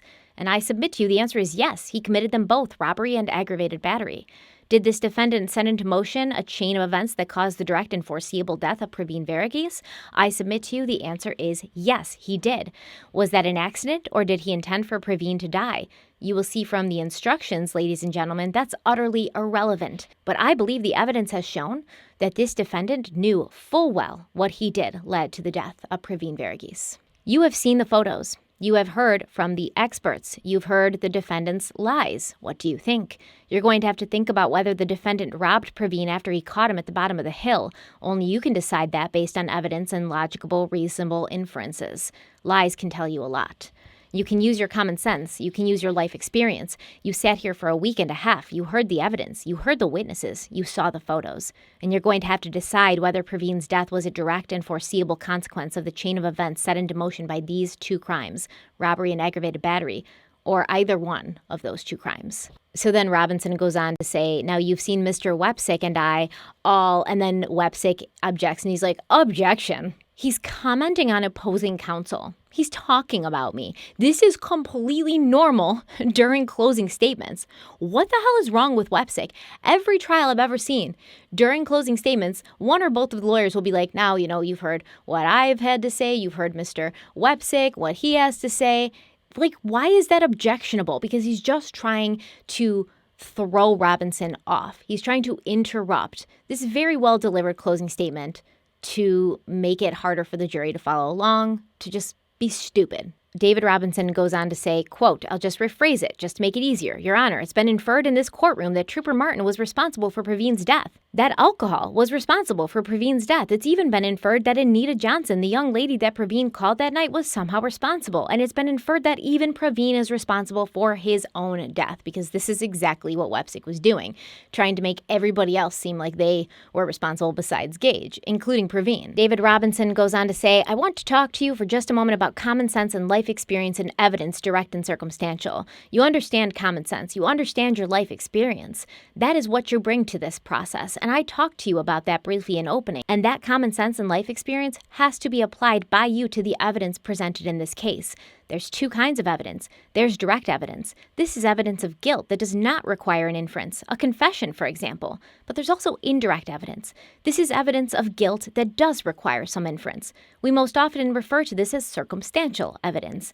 And a defendant may be convicted by you beyond a reasonable doubt by this evidence alone, although you have been provided both types in this case. So then Robinson tries to explain what circumstantial evidence is, and Wepsick, he objects. So the judge overrules the objection, and David Robinson goes on and he says, quote, thank you, Your Honor. And he's explaining what circumstantial evidence is by giving this example. He says, you look out the window and you see that it's raining. But when everyone sees that it's raining, we typically don't argue about it because everyone can see it's raining. Sometimes, though, we have to determine whether the evidence showed that it rained. This is particularly true when, as here, we have one witness and the other witness is no longer with us. So we need to rely more on circumstantial evidence. He goes on to talk about circumstantial evidence. He gives really great examples. He puts it in very good and easy to understand terms. I'm actually going to write this down for later because it's brilliant. But then he starts talking about the circumstantial evidence in this case. He says, one type of circumstantial evidence is what we refer to in the law as consciousness of guilt. What is that? This is an action or inaction taken by a suspect that tends to show that he knew he was guilty. Here, defendant knew he robbed Pravin and engaged in an aggravated battery. Commonly in criminal law, this is demonstrated by showing that a defendant has fled the state after completing a crime. But here you have been presented lie on top of lie on top of lie. As police asked more questions, more lies and more lies and more lies. Was your cell phone working, Gage? Where did you go after the state police arrived at the scene, Gage? Who was with you on that night, Gage? Do you do cocaine, Gage? Oh no, Gage says. I'm the type of guy who helps old ladies across the street with groceries. I love David Robinson. Robinson talks about Trooper Martin. He says Trooper Martin didn't necessarily do anything wrong. It was totally reasonable that he didn't arrest Gage for lying to him that night. Given the totality of circumstances, but then he goes on to say, quote, also remember the one thing that stuck out in Trooper Martin's mind, the U.S. currency on the floor. Remember where he said that was, down by the defendant's feet. And do you remember when defendant was shown the photograph of his cup holder in that black pickup truck? Do you remember where the cup holder was? Right there by his feet. And then do you remember when Jonathan Stanley talked about the money being in the cup holder? So Gage's cup holder in his truck was down by his feet, which is where Trooper Martin saw the money, but Gage said he had no money in the truck. He only had $10 that he spent on gas. So I think what Robinson's trying to say is that money that was in Gage's truck was not his money. It was Pravin's money that Gage stole from him. Robinson also says that Gage's mother, Penny Bethune, testified her son did not come to her house that night, February 13th, 2014. That matters. Don Bethune, defendant's father, testified he got a call from Gage right after the motorist assist. A fight, I'm coming home. Gage called him from a cell phone. That matters. Robinson talks about how the girl whose birthday party it was at the house that Gage and his friends went to, she was pretty drunk. It was her birthday, but she knows this. The defendant, Gage, was asked to leave the party. So did Gage leave because he just was done with it and he wasn't having a good time and he wanted to go home because nothing good happens after midnight? Or was he asked to leave several times by the person whose party it was? Robinson also brings up the call from Pravin to Anita, saying Pravin said Anita's name. He was obviously sober and lucid enough to know who he was calling because he said her name. Robinson said, quote, if he has his faculties and he's freezing, why doesn't he call for help? He had his phone. Think about the evidence. Logical, reasonable inferences. Dr. Denton said the blunt force trauma came to a reasonable degree of medical certainty from a fist. Dr. Denton was another expert they brought in to testify at trial. Of course, you heard from the defendant. That doesn't appear to be in dispute. David Robinson also goes on to talk about just pretty much Gage's first lie, which is important. He says, quote, based on that statement, referring to Jonathan's statement, because defendant hasn't come in, the police go get him and he agrees to answer their questions. And one of the first questions he's asked is whether he drove to Carbondale. He says yes. And like any good lie, you always sprinkle in some truth. Yes, I went to Carbondale and it was just me and my cousin, Jonathan Stanley, and I drove. Sounds reasonable, except it matters, like every lie he told in this case. Why does it matter? I think you can figure it out. Because you heard from Bam, Pickle, and Preston. It's part of the narrative that defendant is trying to create right from the beginning. I drove, not Jonathan. And the people that were in the truck with me that will tell you I was intoxicated, I'm not going to tell you about them. Was anybody else in the truck with you? No, sir, just me and Jonathan. He's creating the narrative, the story. I have my wits. I was the sober one. I'm a good boy. He said, where did you go? A white house. A white house. You saw them. Which house is white? You might think, okay, why does that matter? Because 405 is a known drug house. You heard Detective Weisenberger testify to that. I'm a good boy. Don't look into me. This is a lie, by the way, as you will see in the February 19th, 2014 statement he continued to perpetuate. And in fact, in that statement actually gives the address of 606 West College. Remember, I told you when I was talking about the witnesses, details matter. David Robinson mentions the fact that Gage had told the police during his interviews that Pravin was wearing Jersey Shore earrings. David Robinson says, quote, I saw Jersey Shore earrings. Do you remember what Dr. Denton said about the earrings? Do you remember what Dr. Jacoby said? No earrings. Why does that matter? It's part of the narrative right from the beginning. On February 17th, 2014, that he's trying to perpetrate. He's painting a picture. Pravin is a thug, drug dealer from Chicago, and I'm a good boy. And basically, David Robinson goes on to just knock down every single lie Gage told and explain to the jury why those specific lies were important, because it's not just lies. He's not lying for the sake of lying. The things he chooses to lie about are important. Robinson goes on to say, quote, he's asked again February 19th, 2014, so where was your cell phone? Dead. This is a lie he wants to stick to because evidence of Desiree Dunning and the call to Don Bethune is on that phone. Do you have the one with you now? Nope. Logical, reasonable inferences, life experience. He's 19 years old, and you heard Don Bethune testify that when the police came to pick him up, Gage wasn't there because he went to get a phone charger. He's 19 years old. He doesn't bring his phone to the police station. Then he offers, I looked on my phone and there's no evidence. David Robinson explains that once they let one of the kids out at the CVS, they all decided Jonathan should drive. They continue on to the party. They get to the party house at 405 College. They all go into the basement.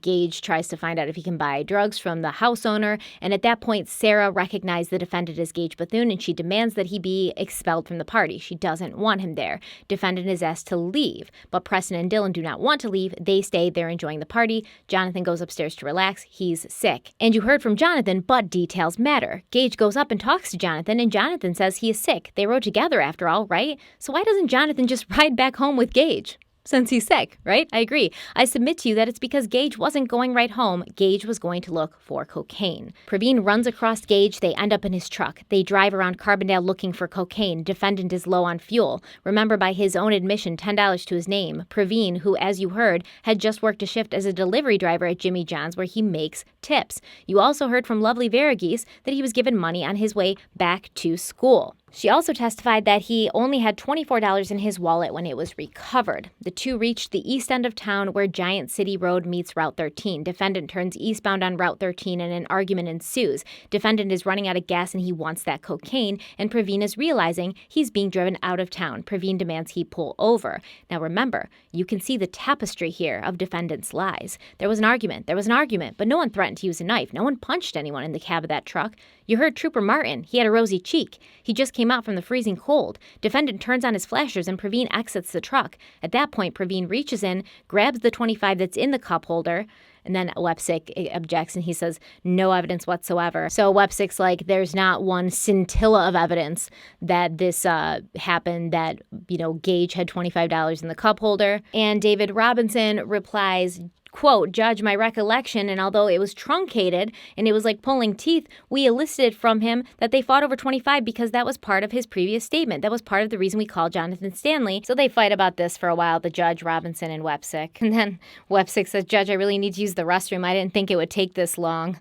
And the judge is like, I think you should. Don't ask for permission. This would be a good time for everybody to take a little comfort break because I don't want to do this individually. We're human beings and things have to happen. Let's just take 5. Stretch, do what you got to do, and come right back. So then they come back from the break so that Wepsick can pee. And Robinson says, quote, thank you, Your Honor. When we left off, we were talking about the $25 that you heard from Jonathan Stanley they fought over, and I have talked to you today about logical, reasonable inferences. If they fought over 25 and defendant claimed from the beginning through when he testified here that he had $10 to his name, you have to ask yourself, where did that come from? A logical, reasonable inference given the totality of circumstances is it was Pravin Varghese's money. A further logical, reasonable inference is that once they fought over that money and defendant left with that money, some of those proceeds ended up at his feet per Trooper Martin's testimony. And it is a logical, reasonable inference that it's the money that he used to purchase whatever made him so intoxicated he couldn't get up the stairs when he got home from Desiree Dunning. So what Robinson's saying here is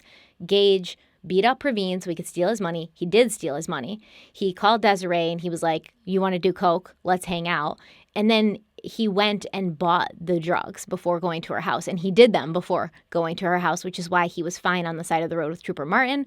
But when he got to Desiree's, he was all messed up. I'm just going to read you a little bit from Wepsick, and he says, quote, think about this and use your common sense here. Jimmy John's of Carbondale, it caters to a student crowd. Students are generally poor. Students who are poor do not tip very well even. If he made 100 deliveries, he probably didn't even receive tips on the majority of them. Think about it. I would suggest to you that when he got into Gage's car at approximately midnight on West College Street, he had $24 on his person. And when he was found 5 days later, he had the same $24 on him, and Gage never touched one red cent because there's no evidence of it. And they have to prove it. Gage doesn't have to prove he didn't rob him. They have to prove he robbed Pravin. He's right.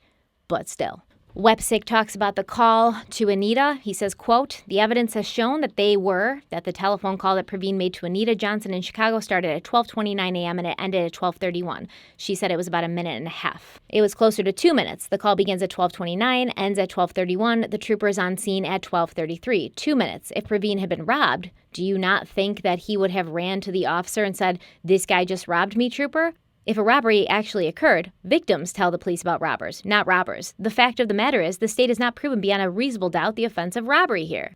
But you've just proven, in my opinion, that Pravin was knocked out, or he would have gone to the police, or he would have called somebody from his phone. Websick goes on to say that Robinson hasn't proven that Gage caused Pravin great bodily harm. He says, quote, "Great bodily harm. What is it? Well, ladies and gentlemen, the law does not define it. It is left to you folks to decide what it is." And basically, Websick saying that Robinson hasn't proved that Gage caused Pravin great bodily harm, which we know that apparently Robinson did prove this, because after the trial, a 12-person jury deliberated for just 7 hours before coming back and finding Gage Bethune guilty of the first-degree murder of Pravin Verghese, not the robbery, because, like I said, I think it is true, Websick was right, that Robinson could not prove the robbery.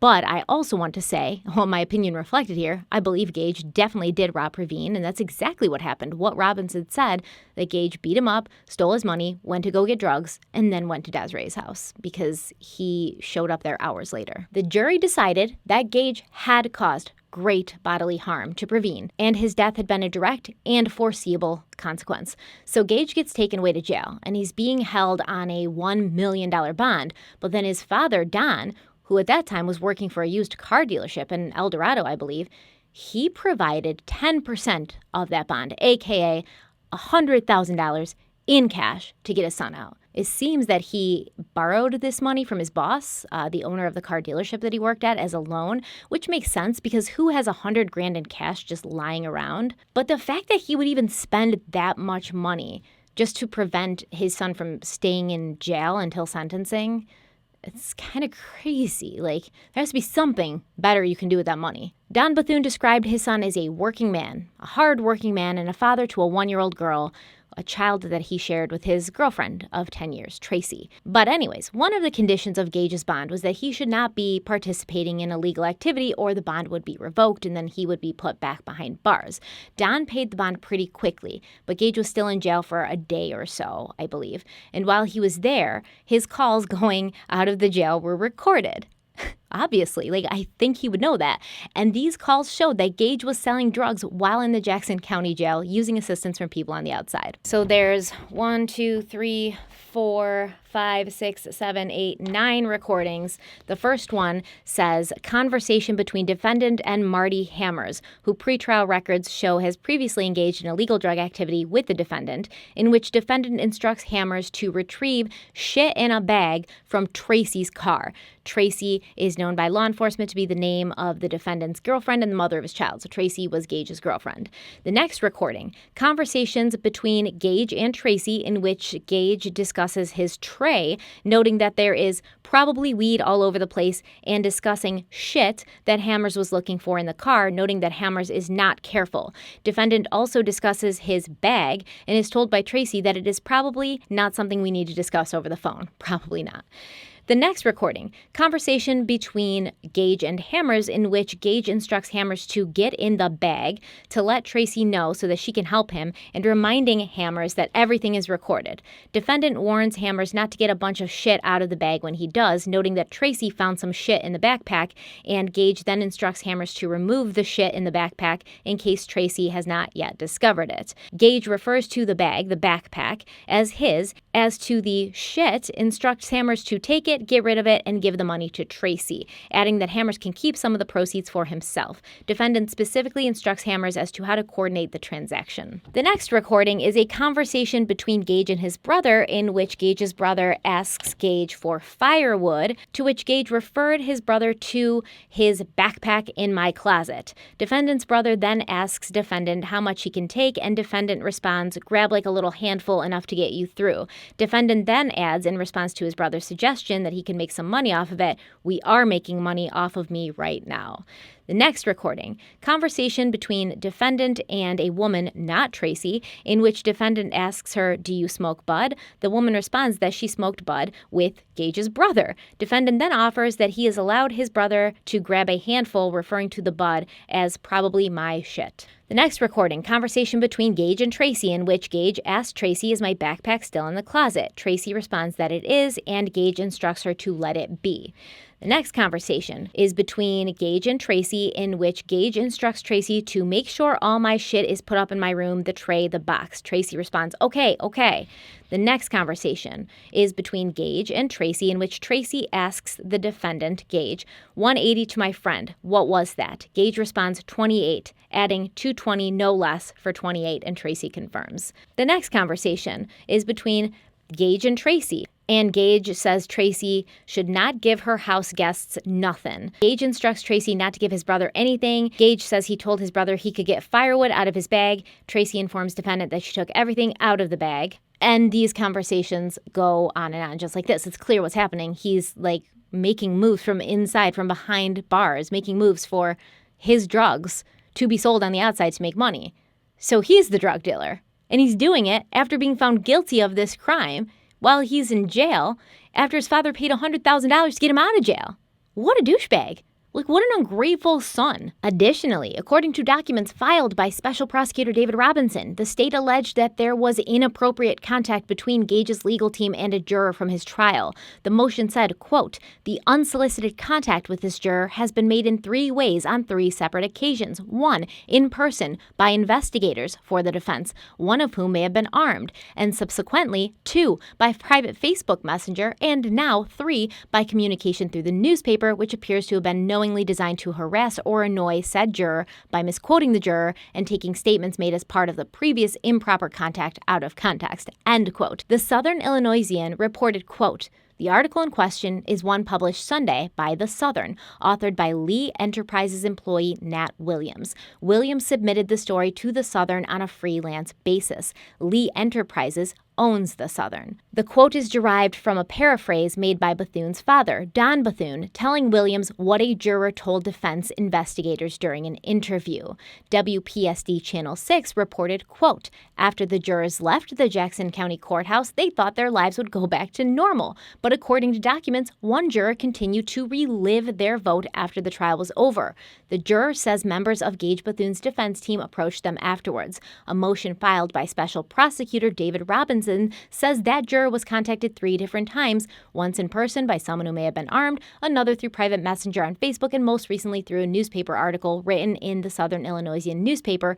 And in the article, Bethune's father claimed a jury interviewed by a private investigator after the trial said they believed Bethune was innocent. The motion filed by Robinson says the juror was misquoted, and that was a form of harassment. The motion also says the juror is concerned and fearful because of the publication of the untrue quote. From what I can tell, a member of Gage's legal team, possibly a private investigator, showed up at the home of one of the jurors, and he was armed. Now, he didn't take the gun out and wave it around or anything, but it was visible, like he was wearing it.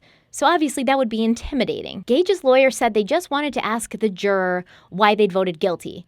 But this is extremely unethical behavior, and it's not allowed. So Gage is found guilty by a jury. He spends like a day in jail before his father puts out $100,000 to bring him home.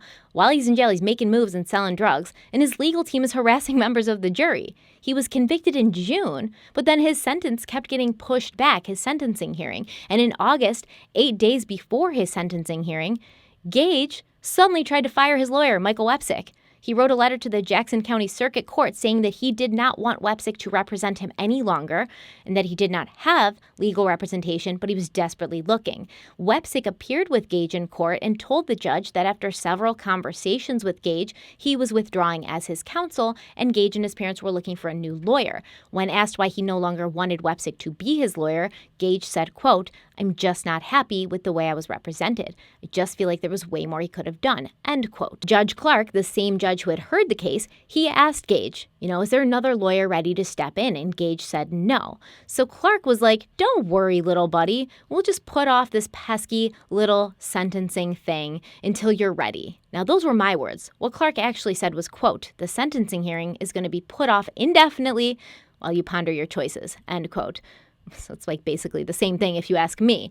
But then, not long after, Clark, the judge, was like, nope, psych, just kidding. We're going to go forward with the sentencing hearing as scheduled on August 15th with WEPSIC. And if you find another lawyer between now and then to step in, so be it. 5 days before the sentencing, Gage hired a new lawyer, Stephen Greenberg, who has brought us some of true crime's greatest hits, defending people like R. Kelly and Drew Peterson. This is the same man who announced to the world that his client, R. Kelly, was a creative, like John Lennon and Beethoven, and he does his best work at night. And these just mean women are trying to harass him and ruin his life. Now, Greenberg is technically considered to be a celebrity lawyer, right? Very high profile, although I don't think he's really effective. I don't know why he's so high profile. But I can't imagine that the price tag for him was cheap, so I'm not sure how the Bethune family was planning to pay back a $100,000 loan and pay for an expensive lawyer for their delinquent son who couldn't even stop selling drugs for 1 day while he was in jail. But there you have it. So then, because Gage hired a new lawyer and Greenberg would need time to catch up with the details of the case, the sentencing was pushed again to September 17th. So the sentencing finally happens on the 17th, and Judge Clark, who the Verghese family had previously thought was being fair during the trial, he did a complete 180. Instead of sentencing Gage, Judge Clark threw out the conviction. He basically said, listen, I know that a jury spent their time and energy going over the evidence and coming back with a decision that they felt was fair, but who cares about the wheels of justice, right? You would think for a conviction to be thrown out, there would have to be something, some sort of egregious error on the part of David Robinson and his co-counsel David Neal. But you would be wrong. Lovely Verghese told Distractify, quote, the day of sentencing, 3 months after, Gage comes into the court in street clothes, no shackles, nothing, and I had no idea what was happening. The judge then started to say that the prosecution put out a perfect trial. There was no misconduct, no prosecutorial errors, and there was enough evidence for the jury to find Gage Bethune guilty from his own admission. But there was a syntax error, and he wasn't sure if the jury got confused. So I'm vacating the jury verdict and ordering a new trial. I'm letting the defendant go free, end quote. What was this syntax error? One word, apparently. The word was knowingly. Clark said that he felt the word could have been confusing, but then he went on to say that he didn't think it was confusing, and he had no reason to think the jury was confused, but his only choice was to throw out the conviction and order another trial. After having a reason to celebrate, after thinking that the justice system had finally gotten something right for them, this decision was a slap in the face to the Verghese family, and Lovely said, quote, everyone was in absolute shock. I kept thinking, this is not real. This cannot be happening. To vacate a jury's decision based on a syntax error is unthinkable, end quote. Special Prosecutor David Robinson also felt the move was unthinkable and a violation of the Constitution. He said, quote, you cannot throw out a jury's verdict without citing relevant law. The judge is wrong, and the Supreme Court will see that, end quote. Robinson also said that his office does not usually handle grievances this way. They've only filed 2 motions with the Supreme Court in the past 25 years, but desperate times call for desperate measures. So instead of getting sentenced to a minimum of 20 years in prison, Gage Bethune walked away from that courthouse a free man, and he remains that way to this day. Now, Lovely told me she forgives Gage. She doesn't forgive Michael Carr. She hates Michael Carr. But she forgives Gage, and she doesn't even necessarily want to see him behind bars. She just wanted the man that she believed to be her son's killer to face the justice system and be found guilty, and that's what happened. She said that if Gage goes out and hurts someone else now, that's not in her conscience, because she fought for years to get him in front of a jury. It was the justice system that let him go, and they'll be responsible if anything else happens. She said, quote, but I wanted the world to know that my son was not a drug dealer. He was not a drunk. He died because he was hit. I did not want Gage to be put behind bars for his life, but yes, I wanted him to know that there are consequences to your actions, and I want the law to hold him accountable, end quote. Lovely went on to say that she has to consider how Pravin would feel towards Gage, and she's sure that if her son were here and he could say something, he would tell Gage, it's okay, buddy. Learn from your mistakes and move on. David Robinson very quickly filed a motion with the Illinois Supreme Court to let the jury decision stand and for Gage to immediately be taken back into custody, but they announced that they would not consider it. And Robinson mentioned that he might be taking the matter up with a higher court. Gage's legal team said they weren't surprised by the decision, saying, quote, it would have been legally inappropriate for the Supreme Court to second-guess the decision of the trial court to grant a new trial, end quote. Kind of how it's illegally inappropriate for Judge Clark to second-guess the decision of a jury of Gage Bethune's peers. I mean, what in this case has been legally appropriate anyways? And Steven Greenberg, Gage's new lawyer, he told the press that his client is the victim here. He didn't do anything wrong except try to give someone a ride home. Greenberg also went on to say, quote, he regrets what happened, but look what this has done to his life. Where's the sympathy for someone who's wrongly accused because you have an overzealous mother, end quote. What an asshat. Though I mentioned something about Lisa Madigan, right, in I think the last video. But I want to talk to you about Lisa Madigan's part in this. So Lovely actually sent me an email titled Some Thoughts on Corruption. And it says, just some thoughts that I had been having in the last few days. I know there's only so much you can cover in this story, but this is for you to keep in mind. We don't talk so much about the higher authority who kept me away and got in the way for reasons I can't explain. For example, the Illinois Attorney General, Lisa Madigan. She is out now and has been replaced. Lisa Madigan from the beginning made sure she kept me away. All the meetings I requested, she never responded. We drove 6 hours since Monica told me she was coming to a senior building in Carbondale for a meeting. We showed up and stood in front of her, and as soon as I told her my name, she knew exactly who I was. She would not take the signatures from me, but when I insisted, she told me to give the signatures to her driver. I told her that day, your office is just 10 minutes from me, but we drove 6 hours to meet you. I met her again a few times during the Indian functions when she came for her fundraising, and in front of all those people, she would refer to me as a warrior, but her office kept silent. The day we had a peaceful protest in downtown, we tried to get to her office, but they refused. Robinson told us that he had told her office to let us in, but they did not.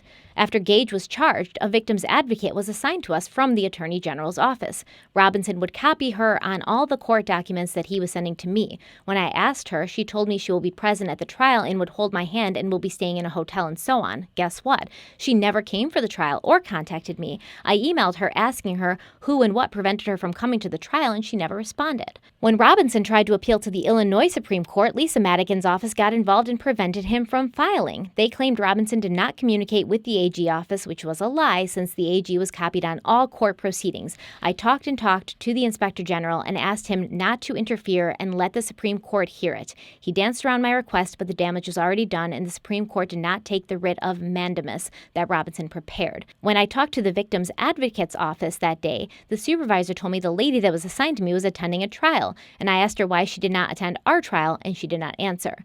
We know Mike Carr used to do Lisa Madigan's fundraising and all in Southern Illinois. Lisa Madigan's dad is the most corrupted politician in Illinois, and he is the House Speaker. This is true. I am glad she's gone, but I feel like I need to get in touch with the new one. I know it won't help, but it might help someone else. There's so much I feel like I might have forgotten, but now when I think of corruption, it went all the way up. The AG's office told me that the Supreme Court took the case. The AG office will be representing Judge Clark, and a lawyer will be assigned to him from the AG's office. I did also want to mention a month after Clark made this decision to throw out Gage's conviction, he retired. But since Judge Clark took away Lovely's right to give her victim impact statement in front of the court and in front of Gage, I'm going to read it to you now. She writes, Honorable Judge Clark, thank you so much for giving me this opportunity. Pravin Matthew Verghese, my Vava, my baby, our only son who was supposed to carry our family name, was a loving son, protective brother, responsible grandson, adored nephew, funny cousin, a loyal friend, and so much more to everyone who knew him. He never, ever held a grudge towards anyone. He only wanted everyone around to be happy. He lived up to his life motto, YOLO, you only live once. A piece of our heart is gone when we lost him, and we will never be the same. Pravin had very specific goals set in life. He was on his way to make a career in law enforcement. Gage, I know you said in your initial police interview that you are not used to my kind of population. I want to tell you a few things about my son, who he was for us, how much we miss him, and how much pain his absence caused us, and the nightmares we go through on a daily basis to live without him. For the past 4.5 years, I've been on a path that I don't wish on anyone. My husband, who is my best friend, went silent when he lost his only son. I watched my husband go from a joyful, happy, fun-loving man to a walking zombie whose heart was shattered. He could not handle all the character attacks, the lies, and false accusations that followed. I had to get used to the silence between us.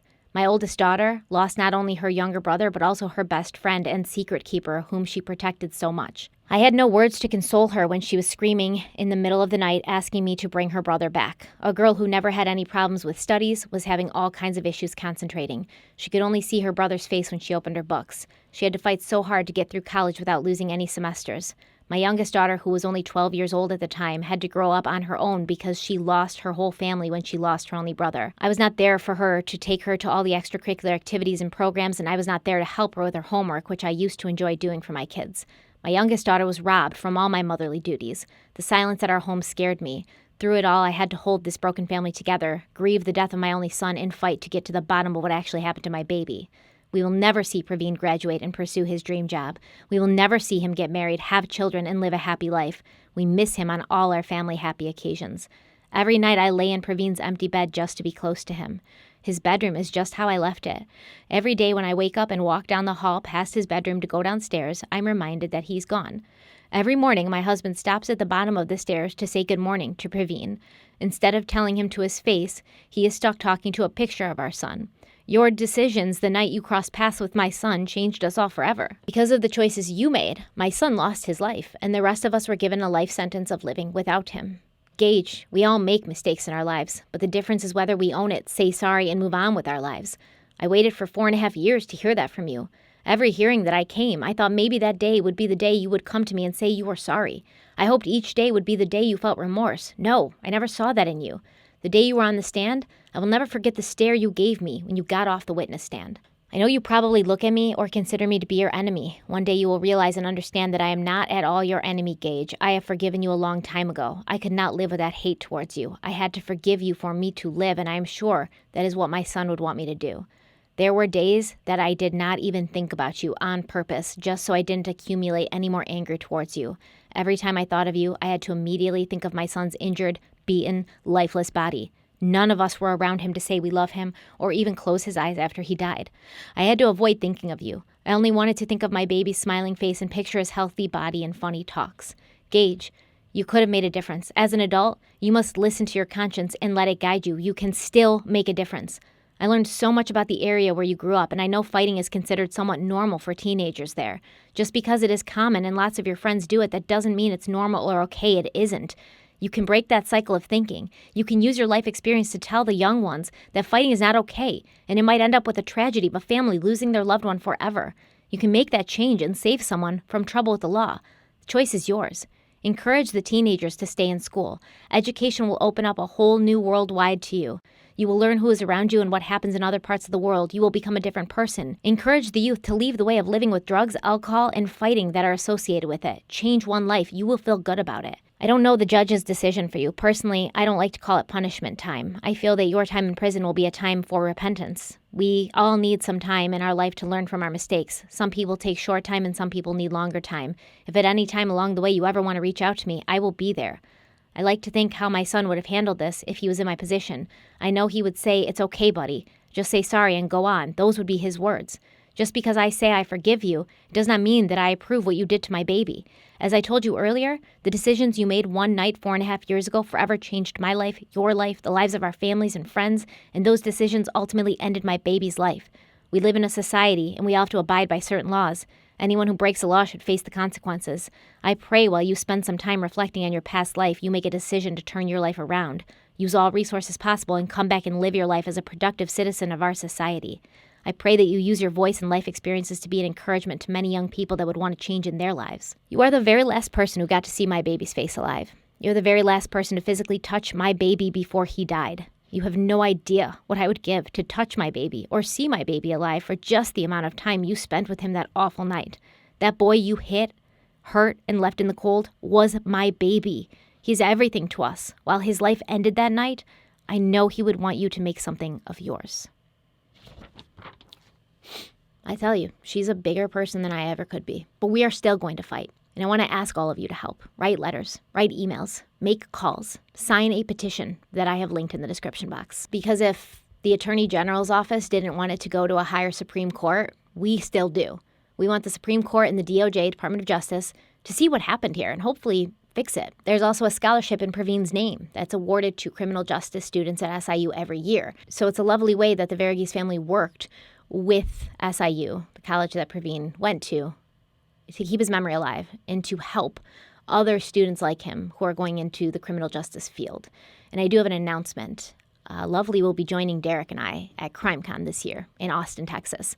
We're going to do a panel on what happened to Pravin. We're going to do a panel on how we can work together, the regular citizen and law enforcement alike, to make sure that the justice system is fair for everybody and everybody gets treated with respect and dignity. as they deserve. And we're going to talk about Pravin's case. We're going to do a podcast episode with Lovely from CrimeCon where we get to ask her questions. So if you guys have questions that you want us to ask her during this podcast, please send them over to me via email.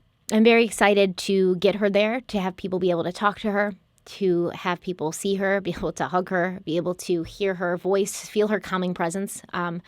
Very much looking forward to it. I'm very much looking forward to meeting her. I said the first thing I want to do is just give her the biggest hug ever. I've been wanting to do that for weeks now. So there's obviously so much more to this case. I mean, I feel like this video is going to be incredibly long. We can't talk about everything, but what we can do is we can realize that there was a miscarriage of justice here. The Gage should have faced some kind of repercussions for what happened. And for the judge to just throw out his conviction completely and then nobody's really even allowing them to bring this to a higher court, it's disgusting. It shows that there's issues. And I know I talked to you a little bit about Lisa Madigan, and then I talked to you about her dad. When in Lovely's email, she said her father's one of the most corrupt politicians that Illinois has ever seen. That's Mike Madigan we're talking about. So Mike Madigan was the former Illinois House Speaker, but just this past February of 2021, February 18th, he resigned. He said he's resigning at the end of February. Madigan, 78, served 36 years as Illinois' House Speaker before he was voted out on January 13th by House Democrats. He served 50 years as state representative of the 22nd Illinois House District, which surrounds Midway Airport near Chicago. Mike Madigan was the chairman of the Illinois Democratic Party, and this article from IllinoisPolicy.com or .org, it says Mike's control of campaign cash as chairman allowed him to reward loyalty and punish disobedience among his fellow Democrats, but the Velvet Hammer's other power came from the set of parliamentary procedures known as the House Rules, which he built slowly over time. These rules allowed Madigan to bottle up bills and even decide who could vote on them. The fact that Madigan possessed so much power was costly for Illinois taxpayers as the state's debt soared under his leadership. During Madigan's 36 years as Speaker, Illinois finances deteriorated from a perfect credit rating and just under $6 billion in unfunded pension debt to the lowest credit rating in the nation and over $144 billion in pension debt. Placing so much power in the speakership also created the open secret that the path to getting anything done in Springfield meant securing Madigan's blessings. Commonwealth Edison sought to bribe its way into Madigan's good graces by giving his political cronies over $1.3 million in no-work jobs and contracts, according to a deferred prosecution agreement implicating Madigan.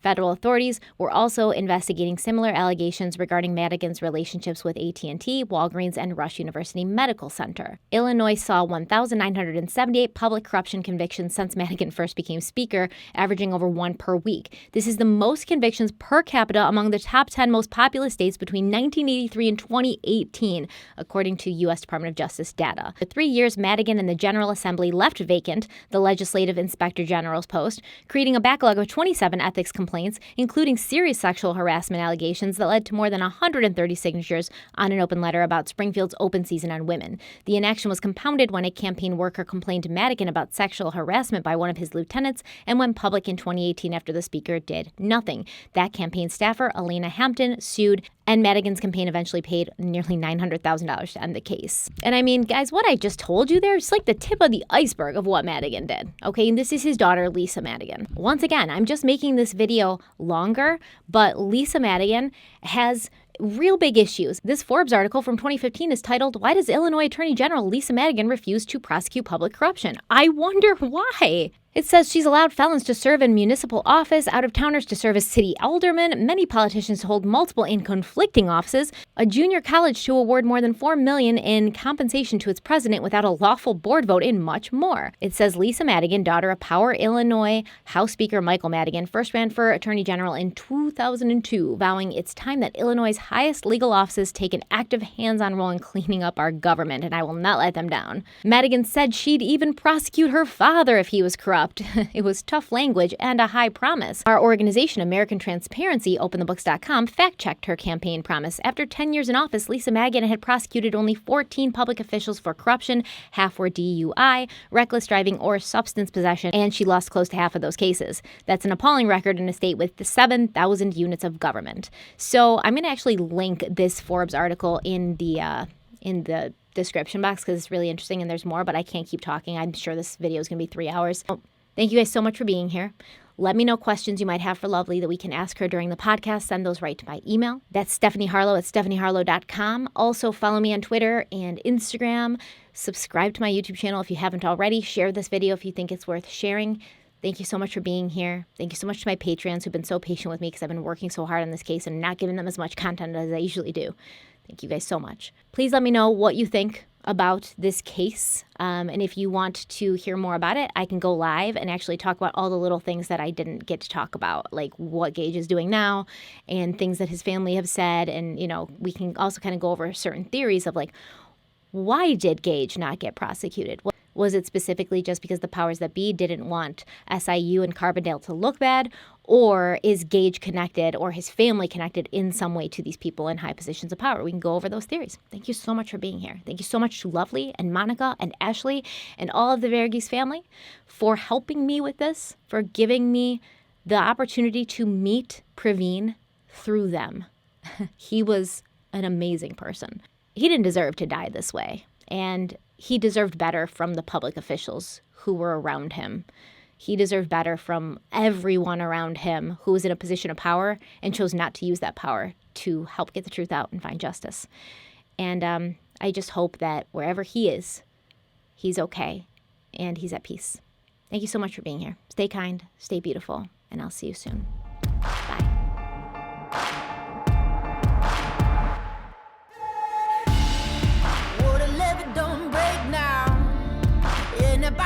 Straight down, and that river runs deep, the mountains get steep, and the voices getting too loud. All these feelings I've buried, it's looking like a cemetery. They're coming back from the grave, calling out my name, better say a Hail Mary. Well, you don't know how deep it goes until it's getting you slowly. So you got to let it go. I got blood.